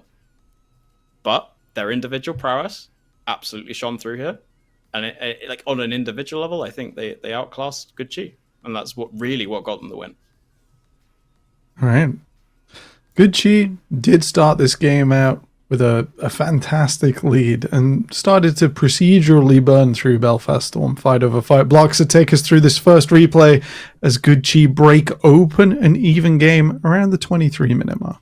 Yeah, I mean, the way the Good Chi ended up playing out this game, it's very much they were playing into their composition when it had its strengths. The reason they end up losing it is in part overextensions, as Synergy was saying, but also in part their composition just ran out of gas. Like, you get to a certain point with this comp, especially with that Pantheon jungle, and, well, there's very little that you can do from this point on. At this point, though, we're, like we said, about 20 minutes into this game, you are at the peak of power that you're gonna have for this Good Chi roster, and you can see it right here, in the way that everybody just goes flying in. This is off the back of a bit of an odd play, where you're attempting to contest onto the Atakan, whilst not having your jungler anywhere nearby, but they make it work. They manage to rotate up to get the fight on afterwards. There were some great charms, some great play out of Mario, and you obviously see that ground store fall right at the end from Tweak that gets you that a couple extra kills on the back end of that fight. Really good team fights, really proactive plays, and we saw a lot of what we were setting up before the game come to fruition in this one, where you're trying to play around that Ahri and that Pantheon, making those two work, and once you've got that mid-jungle synergy going, then you can play across the rest of the map, especially playing around bot side. Top, not too much was really happening for Good Chi, but that often isn't the case for them, and they're able to play around that fine. At least in the early game, it's working well, and I was very impressed with the way their macro was working as well. That was Good Chi's big spike into the game, and developed a lead that they would grow over the next few minutes. It's alright, we're receiving messages. Interesting. What might be more interesting is this next dragon fight. Synergy over the process of the objectives and eventually the soul. Belfast Storm got a non-gold asset. There we go. That word evaded me seriously there. They got things that weren't gold. Yeah, an objective. They gained strength through these. We've got a fight here just before 25 minutes. This was the sort of them struggling to get that on the line. Yeah, and here, like, Chi have obviously taken control of the river, makes it easier for what their comp wants to do, which is find one target that they can basically explode, whether it's with a Pantheon W or an Ahri Charm or a Varasol. But they sort of give it up. Yes, they do push the mid wave, but now, like, Belfast here have the inside track on the dragon. They're able to start forcing. And this is where, like, Tofu's positioning here is really good, because it looks like Belfast Storm are setting up for a fight. And to me, this is where it actually all goes wrong. Like, they get the dragon. That's great, and it's great for what happens later. But that Weaver's Wall, it's disconnected. And this is exactly what I was talking about prior to, like, in Champ Select, basically. Is Tofu's positioning suggests we want to fight this. That Weaver's Wall says we don't, and we just want to grab the dragon. And that's the disconnect I've sort of was alluding to with Belfast Storm that I've seen, where they're doing the right things. Like, both of those options are good here, but they're not fully committed either way. So if they're committing fully to the fight, that Tofu flank has potentially be an absolutely godlike flank, right? In terms, a Wukong ult into 3 people. But the Weaver's Wall cuts them off, and it's a really fucking good Weaver's Wall. I'm not going to lie. If you're trying to stop to take the dragon, but that stops you fighting. So they end up having to back out. They do lose someone in the end. or to lose a few people, it's not terrible, but it's that disconnect which had me slightly worried before the series. They have also shown brilliant individual prowess today, and that's to be why I think they then go and take this game. All right. And the dragon stacking was the name of the game, Bloxer. So let's have a look at the one that follows this, because the fight afterwards doesn't quite go the same way. Now, this was the really nice steal that you're able to pick up for yourself and your team right here. That's great, right? You very much want to pick yourself up the steal. It's then, again, the disconnect in decision-making, in calls being made, where you don't back off. You don't immediately turn around and go, awesome, Tofu stole the Drake. Leave. Walk away, run away. In the end, it doesn't end up mattering, obviously. Belfast Storm are able to pick themselves up this game, but this is working currently against one of the weaker teams. If they're able to win this series overall and take it, wonderful. That's excellent for you, but this won't fly versus some of the stronger teams. That's why they've been losing versus some of the stronger teams. And I think the other thing that really is important in this situation is the fact that you've got the composition that feels better later on into the game. And now you've managed to get yourself a Hextech Soul, an incredibly powerful fighting soul that you've been able to steal away for yourself. And we can see at the very end of this fight where Shadow is online. This is the point at which Shadow's champion has really come to play in this game. Yes, Rumble's very strong early on, but he has a great scaling curve as well. You can see at the very end of this one, he just rips the head off of multiple people. It takes Maru finally rolling up to be able to get that kill for the rest of Good Chi and stop that one from happening. But this means that Good Chi, yeah, they've been able to find a bit of this fight, but then they lose a lot of it as well, some over-aggression out of Good Chi. And this is what we were talking about, right? This is what Synergy was highlighting earlier when it came to build paths. The Pantheon has fallen off because it's Pantheon. You've gone for 2 aggressive items, and then you've decided to go towards tank. That's fine. That's perfectly reasonable. Chova has gone for the single most vegan Ahri build imaginable. Getting yourself Malignance first into Zhonya's means that you fundamentally don't do damage in the late game. You are trying to survive, but you know, with a Roa fully stacked up, with a Leandries later on, hey, you probably have enough health to be able to do a bit more damage in the later stages. And Maru also went towards that on-hit forest rather than the poke, so he's constantly having to step a little bit too far up. And that works. That works when this composition's at the height of its power at 2 items. But once you get past that, once we get into the late stages of this game, we're on our second Baron, we've got an Elder available, it doesn't work anymore, and that's why Belfast Storm were able to turn it around. So what I'm hearing is it was a slow-cooked Bloodletter's Curse barbecue that really got Belfast Storm going.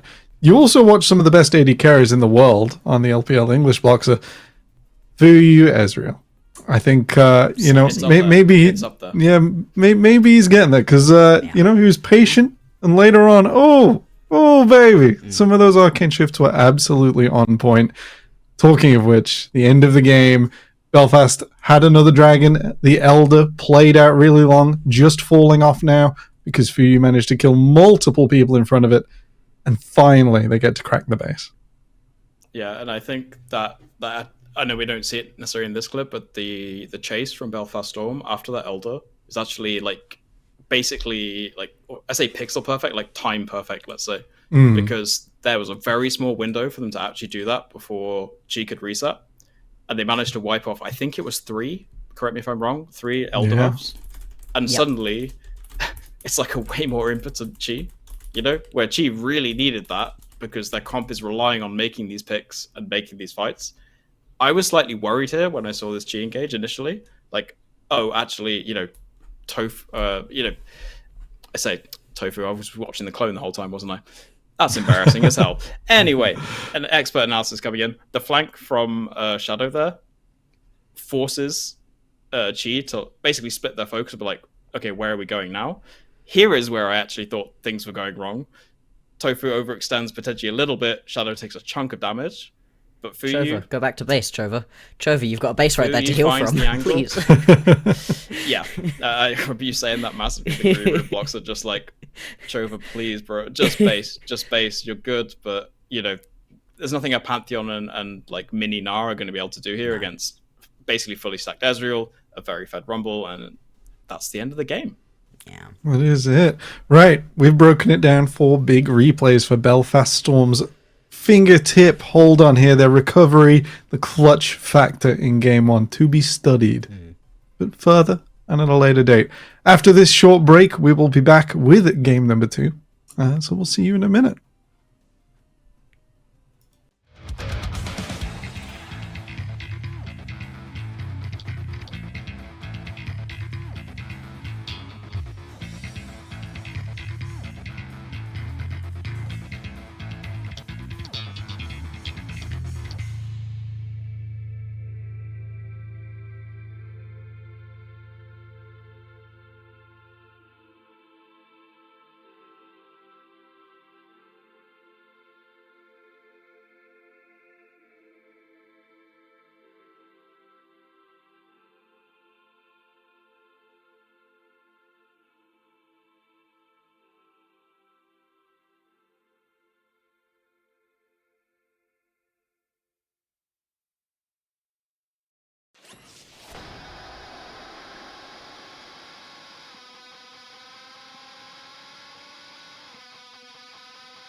Hey everyone, welcome back. It's a sunny Thursday afternoon here in the United Kingdom, and I presume Ireland as well. We're not very far away after all. And we've got a banger. Belfast Storm, cling it on in game one, fighting back, and Good Chi, a difficult proposition now. They've used some of their favorite champions through the split. This best of three in the lower bracket is fearless. And with that, we got to look ahead to game two. Bloxer, there's no more Chova Ari. No. There's no more Varus. No. What are we going to do? One thing I'm looking at is things like the Scion and the Gwen. I think there's still a lot of really strong top lane pickups that have just slipped straight through these drafts, you know? Yeah, we're getting rid of some of the pocket picks that we are seeing. Not a surprise, right, that the Riven's gone off the board, nor the Mundo. These are very strong champions in a couple of these people's hands, but the Scion, I think, is the single most busted thing in the top lane. The Gwen has been pretty much pick ban across all the regions right now and slipped straight through that draft. So despite the fact that, yeah, we're not necessarily looking at For Sure to pick something super pop-off, I think Shadow's still got a ton of really fun available champions for him. Over on the Good Chi side, there's still plenty of aggressive early game junglers. I'm going to be watching to see if Belfast Storm take away the Vi again, or if that potentially slips through. I think the Vi, the Jarvan, and the Xin Zhao are all good options for Tweak that he can use to great effect in the early game to once again get Good Chi into a lead, and hopefully they can hang it on this time. Alright, with that in mind, Tofu Special, the Ivan away.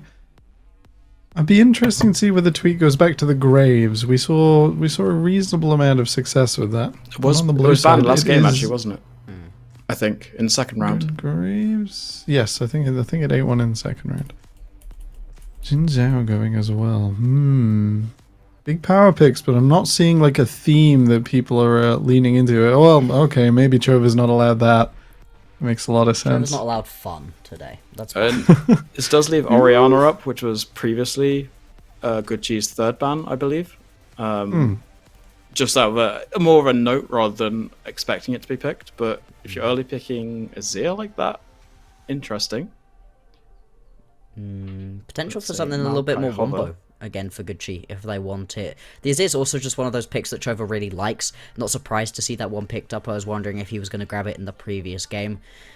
But yeah, as we were saying, right, the second that you leave the Vi open, it's the sort of thing Tweak is really good on, but also it was banned away by Good Chi in the previous game for a great reason. Tofu absolutely loves to have himself that one. And now it is going to be a hover towards the Graves. I do not think this is getting locked here. I think that's what if we're Vi-top? What about Vi-top? You know, I think this might be a little bit of a ridiculous R1, R2, but yeah, I don't think Shadow is shilling. I think it's fine. No, I think no more shilling today. We get Illusion and. Okay, interesting. Does that force Stargazing into having to take the Nami here? Sorry, just as soon as you slam the same point, so please carry on. Do you have to? Because do you want to give this one over? There's a reason the Lucian Nami has been popping up so much. It just rips the head off of people. The Lucian also got buffed, so he's got a much smoother curve. He now is a decent champion in the later stages of the game. But does Stargazing want to take it? I think Stargazing wants to be on something aggressive, something he can find picks on. Yeah, and also if you're going to take Nami this early, like I assume here, Belfast Storm have thought, you know, if we take Lucian on R2, they might take Nami from us. You know, that's a generally reasonable thought process. Yeah. So they maybe have something lined up. You know, you just play something more aggressive that can pick the Nami. Maybe it's Nautilus, as they won't. Okay. Well, I'm glad that I got it right, just on the different team. So I would assume we're going to get Nami here. Slam it. Otherwise, it's getting banned for sure, right? Slam it. I mean, the Lucian Milio is still absolutely fine. The other good pairing is, of course, the Lucian Braum, but you can't take that one because of Fearless.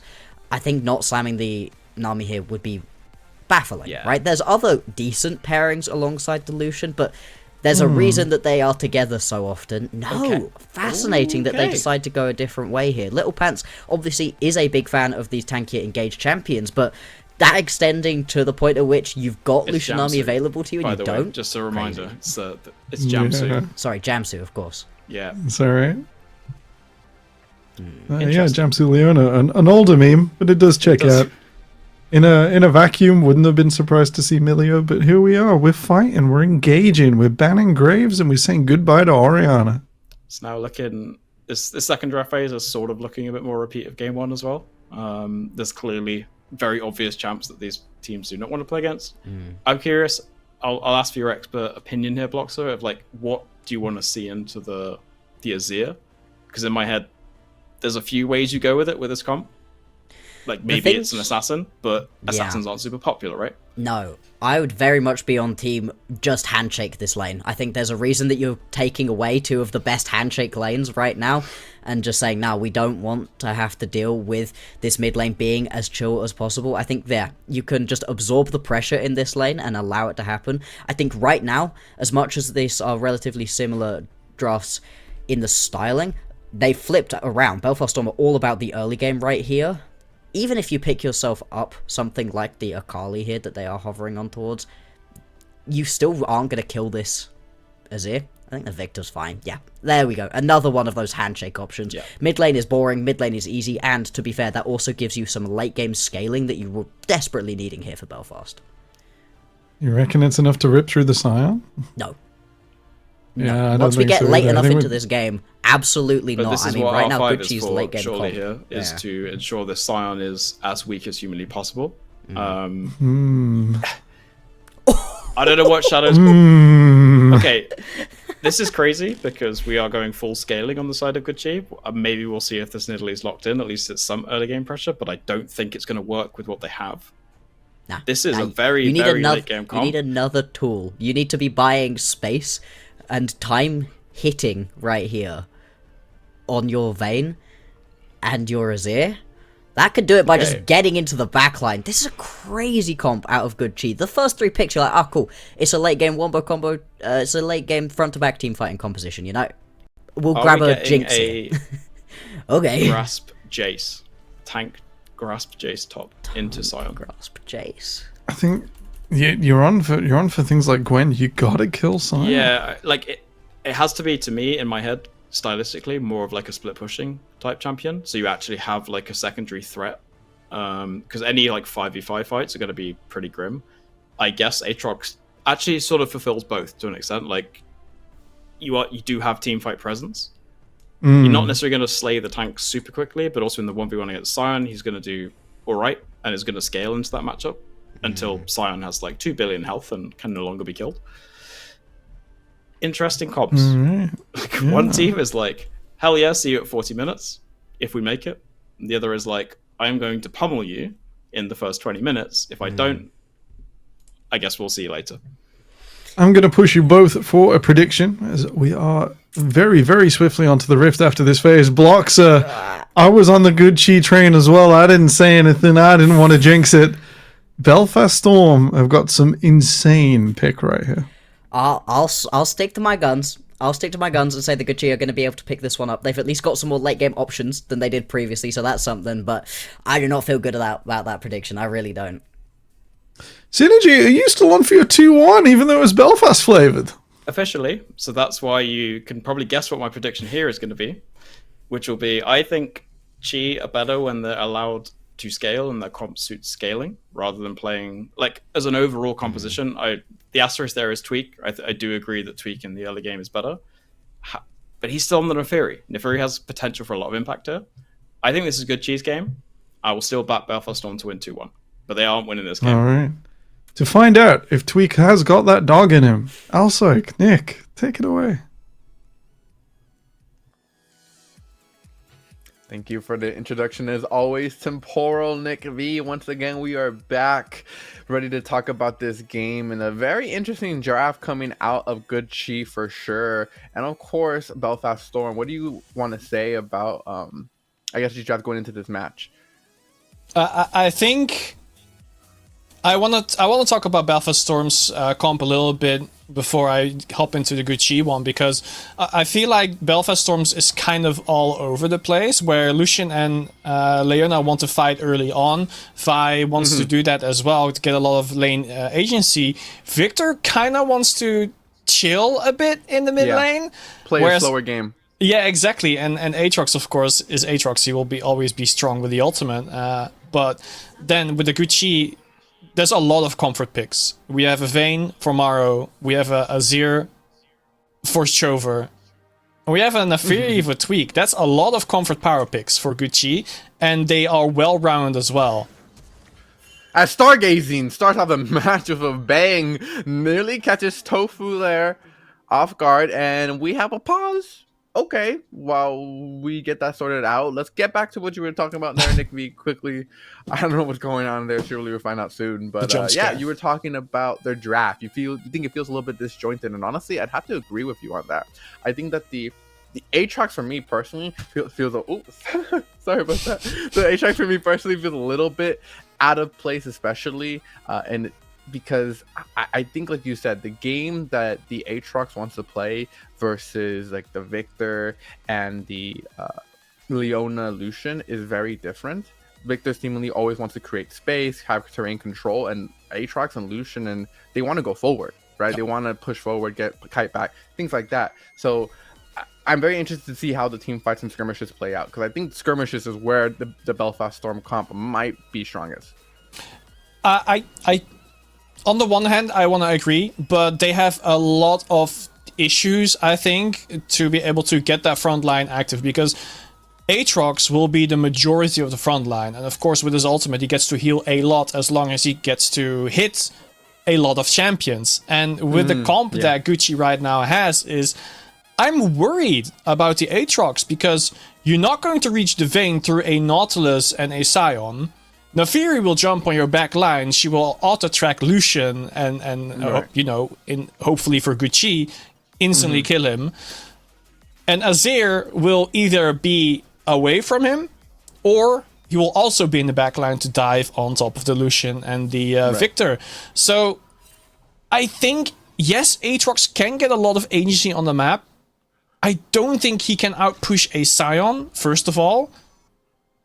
So it will be up to the Victor to like be a I forgot the word, the one that leads like an orchestra with the the conductor. The conductor. I think he needs to be the conductor of team fighting here, and make sure that he gets Gucci exactly where Shadow wants them to be. Yeah, I like the analysis. I think Limsey can definitely just, if anything, he'll be able to create the opportunities for maybe his team to play the game, right? With a nice stun and a nice gravity field to just kind of create space, force them, kind of like the Weaver's Wall, right? In the last game. Yes. He's using that Weaver's Wall to force fights, force situations that would be favorable to his team. And hopefully we can see certain things similar to that as the game gets started off after that pause. Do not know what it was about, but doesn't matter because we're in the game now as Limsey, starts off with a nice push here in the middle wave, and everything's pretty calm here for both these sides. We have both junglers clearing opposite or across from each other, heading down the same direction. Very interested to see where they end up meeting each other, because I do believe that this Nifty will have a little bit of a faster clear here. Yeah, should have a bit faster clear, but I think in the end both junglers will just want to grind for that level 6. That is of course when they are at the strongest. So a full clear into the Scuttle Crabs, into base, into getting more camps, and then they are ready to fight. What I'm specifically looking at is in game number 1, we did see that Maro and Stargazing were going to the top lane quite early on, like even before the first Drake was already taken. They were heading that way. I think they will repeat the same thing, because Lucian and Leona get so much agency against the Vayne and Nautilus that they will always be able to dictate the bottom side of the map. And that does mean that Gucci needs to get tempo elsewhere. So I do feel like they will be swapping top and bot early on once again and try and get those Void Grubs.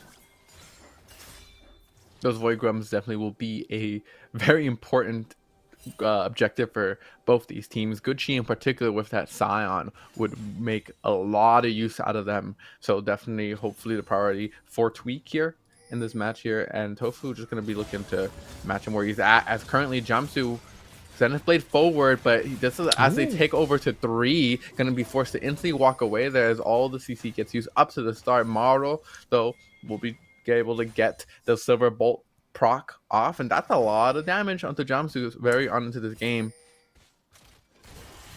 Oh, the jungles are meeting. Countering. Yeah, they're counting Toro. It is Tofu who will be able to get the smite there, as he will be now be taking a fight onto Tweak, and Tweak looking to get away there, but Jamsu goes down to Maru, not able to die, quite able to escape from that ignite. Fuyu gets a little bit more damage off across onto Tweak, and very quickly, first blood over to Gucci. All right. So the first blood indeed picked up. It was quite of a tense situation, I think, for both of the teams. Of course, Vi got a little bit of an XP boost because she is the one who got the crab, and she will get the top one as well. So there will be a level lead from Vi already pretty soon after the first camp that she's going to take in the jungle.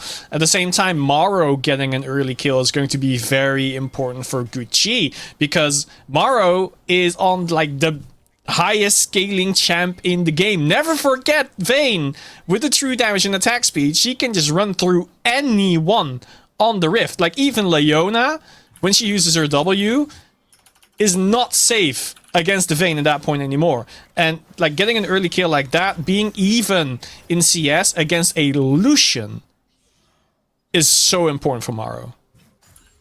Oh, absolutely. And I think it's going to be important for Gucci to be able to set Maro up, because he, you know, Vayne isn't necessarily known for the early game, of course. Now that first kill will help propel him tremendously, right? Already with the Berserkers coming into this lane, is going to help make the game a little bit easier to play. Dodge the abilities. That Chover is trying to catch Limsey. He is able to dodge the hook with the use of the flash there, and we'll be able to just clear up the rest of these minions. But going back to Maro, right? Here in this bot lane, got him pushed in right now. He can't really walk up without his support around. So like I was saying, it's just going to be very important for his team to be able to assist him when necessary. That first blood was kind of, it felt a little bit out of the blue here, as we were having a lot of just random fighting and skirmishing towards the bot side.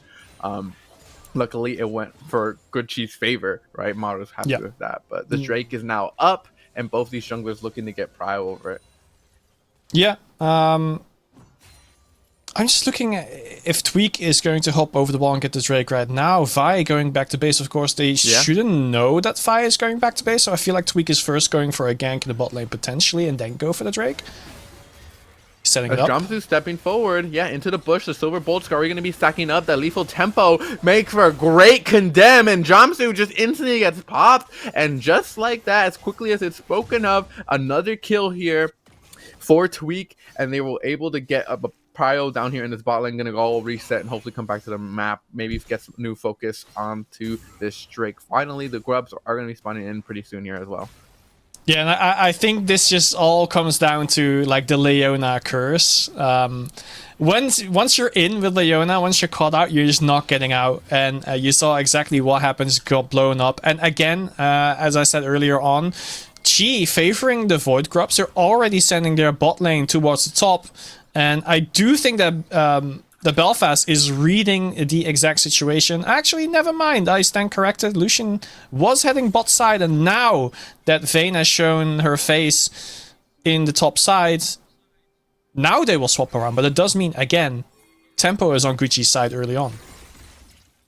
Oh yeah, absolutely. The Vayne coming up there early means that they will have to react. Shadow's going to be now walking down towards the bot side, and for sure, she's going to be able to clear up those minions early on as they get vision towards the top side of this river. And what's the play here for Tofu? Will he look to contest this, or will he look to just kind of help out towards the bot side, you know, seeing as Aatrox down there will hopefully get vision on that Drake. But it looks like Jumsu walking up towards the top side of the map as Stargazing and Maru, giving Fuyu a little bit of a headache here towards the top side of the map. No vision. They do have vision, so they will be able to spot it out as Tweak heading up as well could turn into an all-out fight. Already level 6 there for both of these ADCs. Yeah, not just that, Chover will have the first move as well. So it means that Victor won't be a part of the team fight. And Tofu recognizes that that is the exact position. So trying to maybe abuse that knowledge a little bit to hopefully catch out Chover. But with that pink ward in the brush, don't think it's easily going to happen. What I feel like Belfast Storm should be doing here is, with the agency that Shadow is creating in the bot lane, just go for the Drake. It's basically like a guaranteed objective that you are going to get. The Void Grubs would be too big of a risk, but Tofu is delaying that decision quite a bit, and it should give Gucci a lot of chance to actually just go and contest that Drake. You already see the Chover's moving. Yeah. Chover already walking downwards. You have him getting vision. Same thing goes for Tweak. He's going to be clearing that way anyways, for sure right now. Getting out of range of that pull. Get some damage back across from Shadow. And I do want to talk a little bit more about this top lane, because Shadow has really built up a huge CS difference. And I'm kind of concerned as to where that came from, because we haven't really seen much of top side. But Shadow doing a great job both this game and last to kind of make for sure work for the effort. We have a TP towards the top side of the map. Yeah, like it's again, Gucci is trying to get the tempo, make sure that Sion does not miss out any minions. It does mean that because of the TP spent to go to the top lane, Aatrox could force a 5v4 onto the Drake, but no, he will expend it to go to the top side again in order to, you know, keep his CS lead. But again, it does mean that Gucci has all the tempo on their side. They sent in their bot lane earlier on, so not only will Maro get free CS off of this, it also means that they will have the slow push on the bottom wave, and that sets up Tweak and his team to go and fight for that dragon. Fuyu now walking down, Jamsu and Tofu not far behind, as maybe looking for a gank here. Tweak is in in proximity to engage, as he selects, I think, the wrong target onto Stargazing. The condemn makes it so the support survives, and a failed gank just like that could maybe potentially result in a loss of a dragon. That's a big ultimate being used there by Tofu. Yeah, it's a big ultimate being taken away, but at the same time, it's also big HP being taken away from Nautilus. So I question if Gucci can fight this. Well, that will show it. Yeah, it's gonna be hard, but Maro still has ultimate available, the final hour, both of Sums available as well, so he has full realm to play. Nice dodge there from Tofu to not get hit by the dredge line, and just gonna use the depth charge onto the ADC, creates so much space as Tofu just gets chased down. That's feat of warfare for Tweak, now chasing the cross. There goes the support as well. Double kill for this Nefarian. Already 3 kills across for Gucci, and a gold lead building. And the strength of Nefiri is already showing, just being able to jump on every target that they want. They take down the Vi as well as another person. And it's just 2 kills for Tweak, and Nefiri on 3 kills already? Oh, that's going to be a difficult thing to face. And it's got to be so heartbreaking for Tofu as well. You know, throughout the course of this game, he has kind of had the CS lead on him. He's been able to have the momentum on him in a lot of situations. And all of that has been negated by these 3 kills, right? The goal lead has now shifted firmly in favor of Tweak. And looking across as well, we see Maru as well. That kill really, you know, making up for a lot of discrepancies in the bot lane. Not too much for you, not too far behind, as he does have that goal lead, but still, just all these kind of bad fights for BSG have made their small minor leads gotten off of laning basically mute. Yeah, we also kind of have to look at the mid lane, because in CS they are pretty much even. It's just a farm fest for them, but I do feel like Azir does outscale Victor by quite a bit. Early on, when Azir doesn't really have the attack speed, he can't really safely push anymore. But once he gets the attack speed, and he already has it on the Nash's Tooth here, he's pretty much unlocked again on jump on everyone he wants. And yes, Victor has the wave clip, but jumping on him right now, showing off exactly why Azir is just so strong with Nash's. Oh yeah, this is gonna be another fight happening in the top lane. As Jamsu gets locked up, makes use of the calling onto the damage of the Stargazing, but Jamsu just goes down, and it's Tweak chasing down Fuyu, going underneath the tower. No flash available. Fuyu out of Sums as well to give the kill over to Chover, and within the first 13 minutes, Gucci are up 6-0 over Belfast Storm. Yeah, and like Black Blocks, wow. Back Bloxer said earlier on the analyst desk, this is just the macro of Gucci being better than Belfast Storms. And you saw the rotation from not just Tweak being in the right time and the right position, also Chover noticing that with the tempo that he had in mid lane, shoving it always first against Limsey. He just had the first move onto the top lane, and let's go back into it. The engage from Stargazer was great too, knock-ups, and then it was just Leona trying to salvage it a little bit, but again, Tweak was there to just save it all, forcing a flash out of Lucian that is going to be very detrimental for Fuyu in the upcoming fights. Trover still killing him, and that just means that even in the next fight, Gucci will have a massive, massive advantage. Absolutely. It definitely has seemed like Jamsu and Fuyu have not always been on the same page in this bot lane, and it's very unfortunate. Jamsu currently sitting at 0-4-0, has been the sacrificial lamb time and time again here for Belfast Storm, and giving over a lot of gold.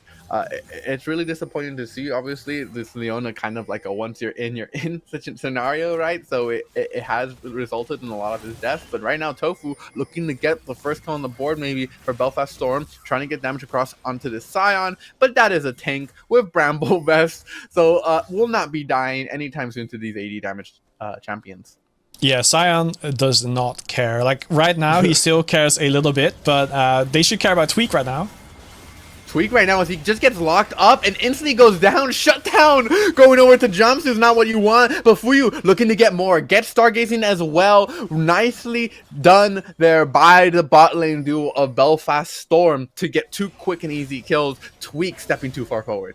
Yeah, and I do want to say at the same time, For Sure made sure that that fight was not going to be even worse, because there was already a teleport coming in from the Aatrox, and For Sure stopped that to make, again, to make the pun, sure that Gucci didn't drop even more bodies in the bot side.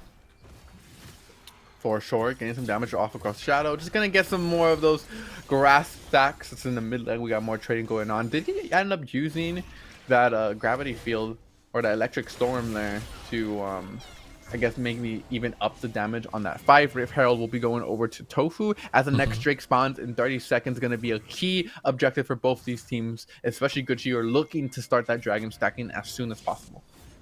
Yeah. Teleport coming in from Zir, and the same thing happens actually with the Victor, so they will be right on time to face off against each other. Of course, Shadow does have the push in the top lane, so I wonder if he will start walking mid lane after the minions and then join his team for the fight, but it doesn't seem like that. It would be too late right now. Yeah, I do want to point out that For Sure does have TP advantage on Shadow right now. So if a fight does break out, they could decide to give up the top turret in exchange for this Drake in a one-team fight. We'll see what does end up being the decision here. As Maru alone in this bot lane, Jamsu sitting in this tri-bush, and we could have had a repeat scenario of earlier, but no, the Void from Maru is well placed to make sure Tweak does not die yet again. Now going to be pushing them backwards into the other tribe where they have vision of, and no one quite sighting up this Drake just quite yet. The lane states are not necessarily the best for both these teams. Yeah, Shadow of course trading once again with Scion. Scion does get whittled down eventually, like his HP regen isn't that good. Yeah, almost stunned, but he has the movement to get out, so it doesn't really matter as much. It's just a little bit of a zoning tool for Limsey right now. But this does give Gucci a lot of time to set up for vision around the Drake, because this year will always be moving first. As they look for the hook onto the jungler off the top, Tofu just gets blown up at the start of the fight. He can't play the game. Limsey with a wonderful condemned by Maru results in an easy kill as they are able to get a nice double here and hopefully take this Drake. Maru with the use of that final hour was perfect. 3-0-5 for this Vayne and already 100 gold bounty. Yeah, and this is exactly why you should always fear when Maru picks the Vayne. It's his #1 comfort pick champion after all. Don't let him pick it, or else this is exactly what he'll do to you. And of course, shout out to Tweak as well, together with Stargazing to find that first kill onto Tofu. Stargazing backing up, and we get a replay here, and look at this, just the hook followed by the dredge line. It lands onto Limsey but hits the eye in the process, and he decides there's no other option for him other than just to go in. He does indeed do so and loses his life for it with the wonderful Shuriman shuffle to secure the kill onto Limsey. It was just all perfectly done, and it just seems like Belfast Storm were just a little bit quick to react, or a little bit late to react, excuse me, and a little bit late to just kind of let Gucci make first move, really. Yeah, and like the biggest difference that I'm seeing from Gucci right now is I feel like they're not really taking big as big of risks as they did in game number 1 so far.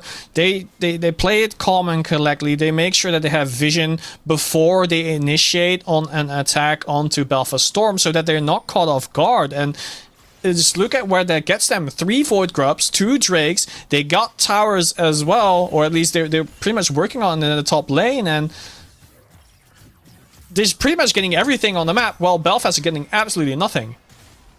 Yeah, Belfast has just not been able to capitalize on any of the leads they've been building, either in the top lane or just in the bot lane prior to all these kills coming through. For sure in the top, and despite taking a beating, he doesn't care. As a wonderful flash, or even up onto Limsey, it just results in the kill. Chover 2-0-2, and this is a different team than game 1 here. Gucci pushing down mid turret will be able to get the second turret of the game, and the gold lead will just keep on building to a solid 3k amount as they just walk through the jungle. What can BSG do?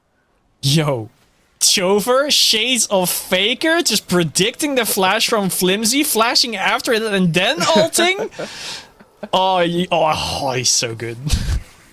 Yeah, it's just good gameplay. Good Azir gameplay here as they start up the Otacon, tweaking Chover. Gonna be more than enough damage. They don't even need the ADC. He could have kept pushing if he wanted to.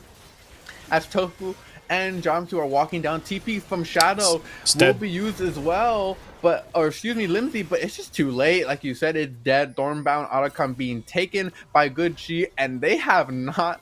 The only objective they lost is the Rift Herald, which will not be used, hopefully, to crack this mid turret for Belfast Storm. Yeah, like for sure has so much HP, you can just clear the wave. All I can do is really crash down the turret. They get it. Okay, I thought they were not going to get it. I thought the tower had a little bit more HP. So 2 towers in favor of Belfast Storm. Belfast Storm, yeah. Yeah, they traded for the 1 Drake, but again, like in the long run, yes, this is a little bit of gold back in favor of Belfast Storm, but they still don't have the lead, and they are losing all objectives so far. It does mean that Belfast Storm really has to silver lining. has to play so well from now on. Like, they cannot give Gucci another Drake. Like, they cannot give them soul points. I hear a lot of doubting, okay? I hear a lot of doubting, Nick V, alright? BS Belfast Storm, listen, they were behind the first game, and then they were able to make quite an amazing comeback, I might add. Maybe they can do the same here as well. You just need to give them the chance as Tweak pushing forward into the jungle, gonna start taking that blue buff. And it looks like this may be Belfast Storm first play here. They get the nice CC onto Tweak. He takes a lot of damage as well. Cannot move. We'll be able to get untargetable for a second. Will it be enough to keep him alive? The Ignite will not confirm the kill. Now look for him for the re-engage. Maru with the final hour. That's 2 kills. That's 3. That's nearly 4. It's a triple for Maru and 1 for Chover as they nearly ace Belfast Storm and will now push into the bot lane.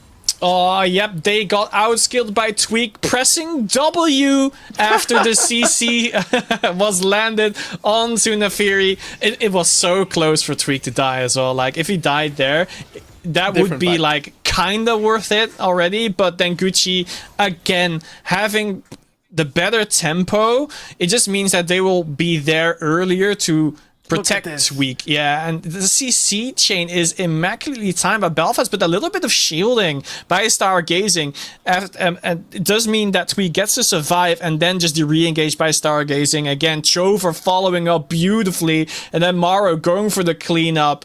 It just means that, again, Gucci is just showing off why they're such a good team. I mean, you even had a surprise appearance from For Sure at the end there with the unstoppable onslaught, right? I want to get in. Didn't even get the assist, but you know what? It's the fear factor that matters, I think. It's the aura. I want to point out that I think you could have had a very different fight in that replay if maybe Fuyu was just a little quicker to deal the damage onto Tweak. He was just a little bit late there, and he had the flush available, so maybe he was just a little bit sooner. That could have been a blown up jungler, and then very quickly the fight could have changed. But unfortunately, just couldn't close that gap quite fast enough, as now Belfast Storm are going to be starting up this Infernal Drake Chover with an ultimate available. Everyone has it. Nice hook. Dredgeline will be tagged onto Limsy. The jungler will be able to confirm the Drake. And now it's just Belfast Storm falling apart. They don't do any damage. They don't take and tank any damage. They just all get blown up. Double kill for Tweak. You see now Shadow trying to recall away. He will be able to do so, but everyone else from Gucci just running it down mid. Yeah, it's just a worst case scenario for Belfast Storm right now. Gucci finding a great engage from Stargaze and getting the hook on one, then ulting Victor, where Sion gets to, for some reason, walk straight through the entire Belfast Storm team and just gets a second knock-up onto the Victor. He explodes before he can even press his ultimate. And it just means that all the carry potential is immediately gone. The Fury gets to chase down a Lucian. There's no chance for Fury to even get out of the face of a Fed Nefiri. And they just clean house. Like, at this point, what can Belfast really do? They need to stall out this game as much as they can. But because Gucci has 3 Drakes, they have to fight every single objective. They cannot allow Gucci to get a Baron. They cannot allow Gucci get another Drake. Yeah, we talk about it like it's within their control. They cannot allow them like it's their decision to allow it to happen, whether or not. It's looking tough for Gucci, and you know what, for Belfast Storm, and I gotta say, I think that in this situation, you really just gotta prey upon like some form of steal, right? Because the wallet difference is too big. You're looking at nearly an 8k gold lead. That's Fuyu with the dredge line, just walks too far forward. Yet again, nearly gets some damage across, but it's just too much coming in his direction. Double kill for Motto as he sits at a 9-0-8 scoreline with a 700 gold bounty. Tofu. Well, Tofu now next up on the chopping block with the hook confirmed. It's just other disaster here for Belfast Storm. This game has not gone their way whatsoever. Not able to find any angles here. They will be able to start up the Drake. Gucci feeling very comfortable about this game as they nearly enter a 10k gold lead. Yeah, shouts to For Sure, making sure that he body blocks the Vi Q, so they can't stall for time even more. I really like that. It's just a lot of awareness, and like it does mental damage to the Vi player as well, right? Like Tofu, I think it's a lot of mental damage throughout this game for the entirety of Belfast Gaming, because this is such a one-way game as of now. Yeah. Like going into game 3, let's say Gucci just like wins this cleanly, will have such a big mental advantage over a Belfast Storm, but they're looking to get Limsy here in the bot lane. Has only Flash to get out. Just running at him menacingly. Will be able to flash forward, misses the dredge line, but the depth charge will connect, and it doesn't even matter.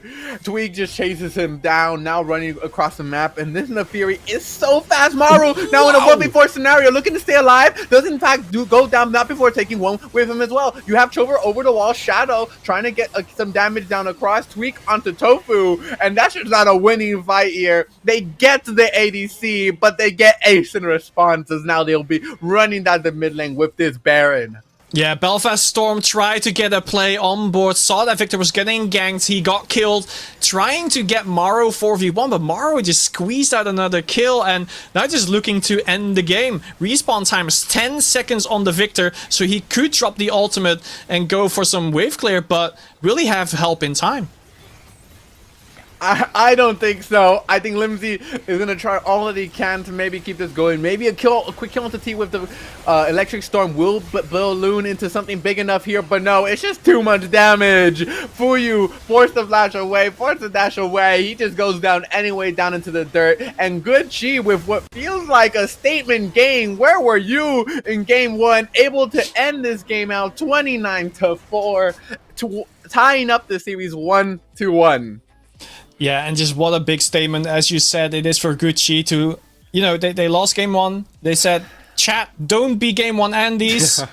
We win game 2, and in what a dominant fashion as well. And it all just comes down to amazing engages by stargazing, like finding the flash hook angles, finding the ultimate on exactly who he wants it to use, and then the entirety of Gucci could just collapse on them, kill them, especially with the Nefiri being so fed, so strong, could just jump onto any carry that Belfast Storm had in their arsenal and just made sure they exploded. They could not do any of the damage. And then even when they found a pick onto Morrow still squeezed out a kill for himself. So it just goes to show that how far ahead Gucci was at that point. And like Belfast had to play out of their mind to even bring that a little bit back. But unfortunately for them, it was not the case, and Gucci tied up.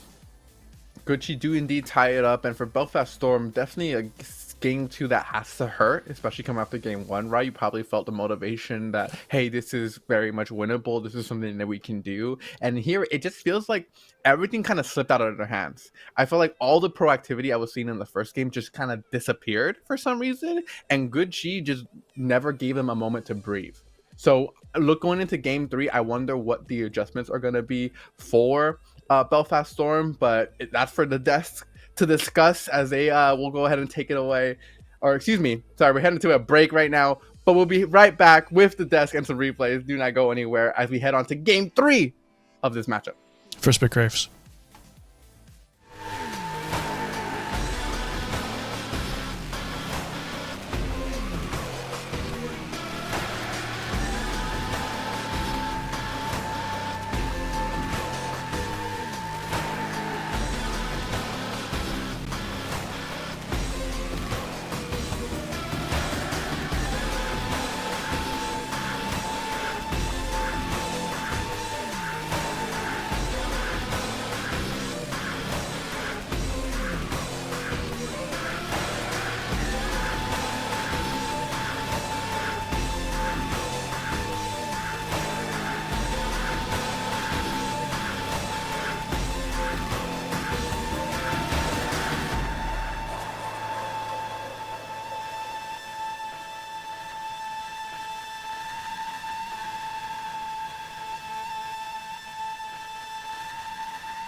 Well, what a surprise. Both of your predictions for Game 3 are still alive as Gucci absolutely hammer Belfast Storm. We're not looking for a late game swing this time. That was clean, maybe not clinical, but absolutely one-sided.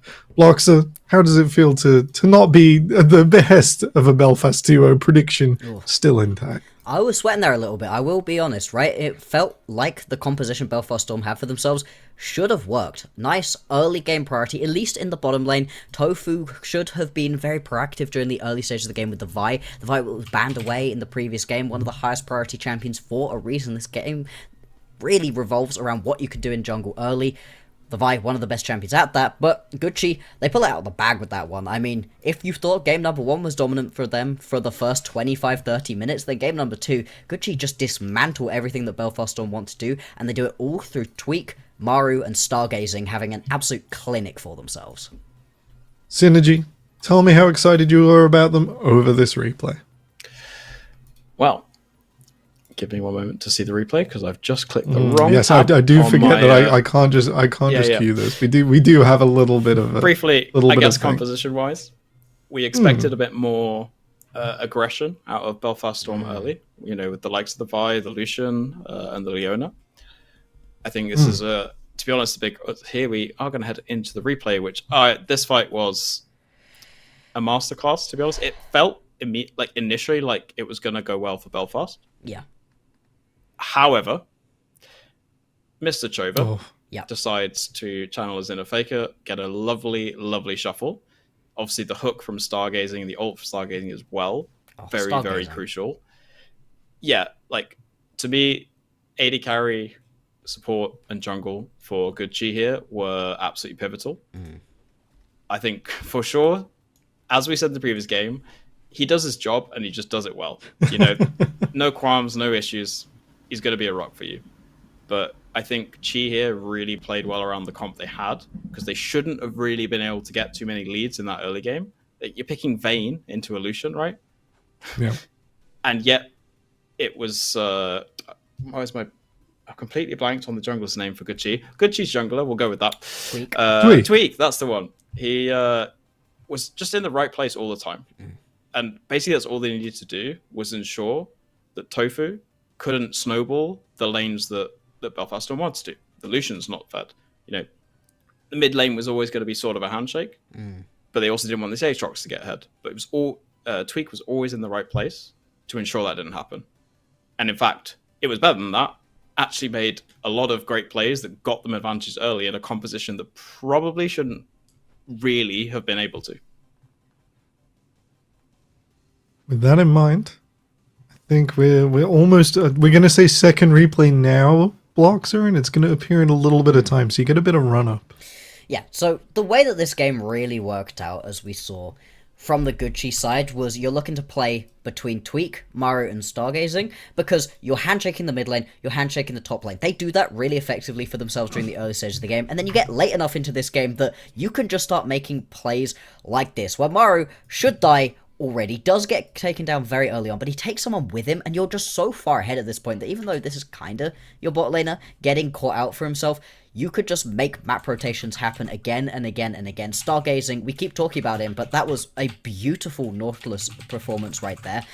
And as much as I really like what Gucci do for themselves, as much as I love the fact they pivot away from that mid jungle synergy into that bot lane jungle synergy, something we talk about a little bit less. I love the way Gucci played this one out. Belfast Storm, we have major questions, right? No part of the composition really worked. I place a lot of that on Tofu. Anytime you've got yourself an early aggressive heavy ganking jungler and you don't make it work, that sucks. But you also pivot yourself out of potentially having yourself the Lucian Nami. That's a power bot lane. You don't have that for yourselves. Mid lane is whatever. And then top lane, we had ways in which we could see the Aatrox working. They never came to fruition, and there's plenty of other top laners that could have done a better job. Either you just straight up take yourself a tank, that unlocks the Nami potentially in the bot lane, or you go for something that can shred through a tank in the top lane. I think in general, there were just some draft mistakes made here from Belfast that they didn't then cover for themselves once they got into game. Yeah, they completely missed. Blocks, you get that. Where was it? Was it Blue 2 Scion? And it wasn't R3 Vayne to take it away. It wasn't the theft angle. We should have seen the theft angle, Belfast. Come on. All joking aside, we are now going into game 3 of a Fearless set, and Synergy has very, very handily just sent us a Fearless draft tracker. So I'm taking a quick look at that. We are getting a little bit pinched. I do wonder if we're going to see some deeper pocket picks. We've seen Wicked's Vex, I think, once. We've seen Shadow on the Jace. Good Chi starting to reach a little deeper, maybe the Corki, the flexibility between it for them. What are we most excited about that aren't the really obvious ones I've just taken away? See, we're doing Fearless draft segments now. That's crazy. What's happened to Four Nations? Where's my game 3 blind pick? We should bring that back. Did we ever have that? I'm not sure if we did ever have that, but I'm going to pretend that we did. I don't think we did. I want to say we never did. I'm pretty sure. I don't remember if it was Four Nations, but there was definitely some. No, the qualifiers. Yes, open qualifiers had a LCK style Game 5 blind. That's how Mirrored Z managed to qualify. Crazy. I miss Sunshine Summer Showdown. Impromptu Fearless on finals, not mandated. We're doing Fearless because we fancy it, boys. That's the energy we need here on Four Nations. Yeah, for sure. I mean, Well, let's start with like what's just strong picks are open right now. I mean, if you want to play something more pushing bot lane, like Caitlyn's potentially available still, right? We've had the Ezreal taken away, the Varus. Vayne is obviously a bit of an obscure one. Lucian's gone. Gwen is still sat here. Guys, Gwen's really strong. Why are we just ignoring the Gwen at the moment? Cho'Gath as well, another really strong top laner. Top lane pool is wide open at the moment. Yeah. There's Jace keeps going through, as we keep talking about, right? There's a ton of really strong high priority in laning phase top laners available to you. As we keep saying, the bot lane also has just wide open at the moment. We've taken the safer picks, the pokey picks away. We've taken some of the very aggressive bot laners away. But as an AD carry, very popular right now, right? Still available.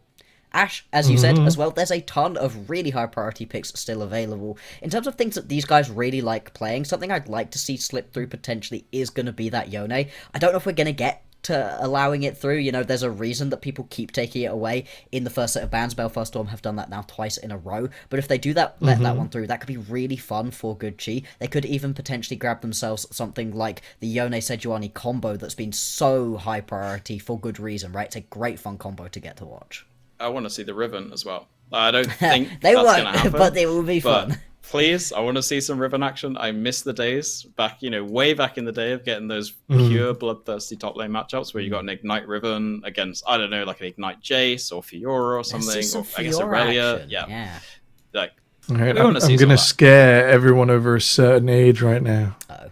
Potion of Fortitude. Oh, God. Yeah, red pot top lane was not the one, and Bloxer is too young to understand what on earth I'm talking about. So that's quite fine. Right. During that section of the audience, well done. I'm glad you're here. When they release League Classic, Bloxer, the first thing you should do is play against a top lane Riven with Potion of Fortitude, and was it 3 or 4 health pots?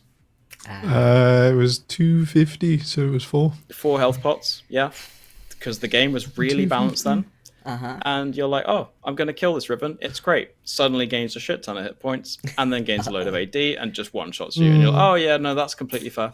Like, we had top lane Lee Sin and stuff doing this. It was ridiculous. Oh, yeah. I did it a bunch on Riven. I think it might have been 2, I think it might have been 350. I think it was 352 pots. Or Boots 5. No, Boots 4, Cloth 5? It's been years. Cloth 5. It's been years. Cloth 5. This would be old Boots and 3. Yeah, well. Cloth 5 was the classic jungle start, because like you needed armor if you wanted to defeat the jungle camps, which is a which would otherwise nearly kill you. Yeah. I mean, there's a reason only Warwick and Fiddlesticks could juggle. As we go into champ select, I don't think we'll be seeing those champions, but maybe we will. Please, some more. I'm all right with a moo for both of these guys. We've had Braun, Rel, Norlis, Leona fighting, fist fighting. Yep. My only references are going to be 25 years old at this point. So yeah, it's God, we are aging, aren't we? Christ. Mundo and Riven not appearing in this series, and the band's pretty much just a run back. Not much adaptation here. No, looking very, very similar so far. Orianna once again going to be taken off of the board. I'm sad that we do keep getting this Ivan taken away as well. That one's pretty fun when you do actually get to see it. We'll see what the final ban will be. Obviously, you can see, right, these teams have also swapped sides for themselves right here. We're finally going to get to see what the red side drafting looks like out of good chi. And they have really been enjoying their first picks, right? They were able to grab themselves the first pick Varus that did pretty well until the later stages. And then, they were chilling with that first pick Azir as well. They seem to like to pick things that are a little bit safer. Belfast Storm, though, the Yone doesn't get taken away here. You can immediately slam Yone and Sejuani, and that's a great red 1-2. I wouldn't even mind Yone J4. Also, I think it sort of embodies what they want Tweak to do in this series and gets them comfortable. Difficult question. Okay, pivot. Although I guess with the AD carry pool squeezed a bit, like the potential, early AD carry pick, maybe more comp defining, in a game 3 of Fearless, let's say, but. You gotta pick. If you're picking Ashe early, you're saying our AD carry is not going to be very mobile. You've already picked into a Maokai, which has some of the best early lockdown in the game. The Alistar then makes sense to play defense. I mean, Bloxer will tell you all about American football and how that works. Yeah. Hey, So, he'd be a great linebacker. Alistair would be an hell excellent yeah. linebacker right But there is here. a football Alistair skin, right? I know it's soccer, but you know, wrong we try our sports. best. Yeah. Wrong one. No. So I do it's like an interesting the one Alistair too. here, but it's a little bit like picking your bot lane this early on is good. She basically saying, hey, we just want to see more of what Belfast are going to pick up for themselves. I like the Sylas. Usually you see Sylas way later on in drafts because you're not going to have too many great ultis available to you at this point, but I don't mind the things you've already got to steal away. I think being able to steal away the Unbreakable Will is possibly the best that you can pick up for yourself. What the Belfast Storm want to do? You really going to go wombo combo at this point? I like that Jinx. I think I like that Jinx. Because you're going to be able to It's sort of something match the range of Ashe-ish in the lane, right? Yeah, they lock it in. And you've given yourself like a guaranteed late game scaling. Sylas is, in theory, going to be like a side laner or a roamer. Yeah. This is... Belfast Storm's comp is starting out nicely. Let's see how the second round of bans goes. But I haven't seen an Aurora Not in a while. totally against the Aurora here. You are giving a big ult over, but That one. the Yone, That one. yeah, choice. There we go. now Correct comes decision. In draft now, do they just ban the Sejuani? Do they start banning AP top laners potentially? Like Gragas is still available, for example. Like what? Where do you think you want to go with that? Because you're revealing a lot, I think, by taking your whole bot side here, basically. Because jungle isn't going to be a huge influential pick, but they're basically leaving top lane to R5, right? That's the most likely outcome. I think if I'm Belfast, I just pour 2 bans into the jungle block. So what do you think? I would agree with you in this situation, right? I think they're probably going to take the Graves away. The Graves has been something they keep banning, and for good reason. It's a very strong kind of pickup for Tweak. I think there's a gamble you can play here, right? Where, in usual wisdom, the Sejuani is definitely the best pick here. It works super well alongside the Ashe. It works brilliantly alongside the Yone. And to be honest, the Alistair also can help you with stacking up that permafrost. But does Tweak want to play it? That's very much away from Tweak's style, where he can be a main carry early on, where he can be that guy in the early game and carry his team through. Well, with Sejuani, you can try to do that, but I don't know necessarily that you're going to be so worried about it. I think Belfast, you can just go towards banning out these junglers. I'm surprised a little bit, at least, to see that Zyra taken off of the board, although you do need AP into this composition somewhere. We do have to remember that the Gwen, still available, heavy AP, and just works great in this top side. On the Graves point, can you actually take Graves here if you're good Chi? Because you already have Ashe as a high AD damage. You have Yone is the same. It also doesn't offer anything in terms of utility, really. You know, smoke screen is annoying as hell when you're in it, but it's not really that big of a deal. Yeah. So I think actually it's quite smart that they don't ban Graves here, because basically they need to cut off the magic damage, options, right? As long as you're not falling behind, you're sufficiently far away from Wiccan and Tofu here, so it should be fine. But you know what also holds you at range to convert? To be the answer here. Yeah. But this is going to leave potentially Lulu, Jinx, or something like this. But we still have Nami in theory, but I think Nami's less likely. Lulu to me would be the go-to here, and then you just got to pick a blind top that's just going to do absolutely. It's just going to chill, right? I mean, Renekton here goes so well. No.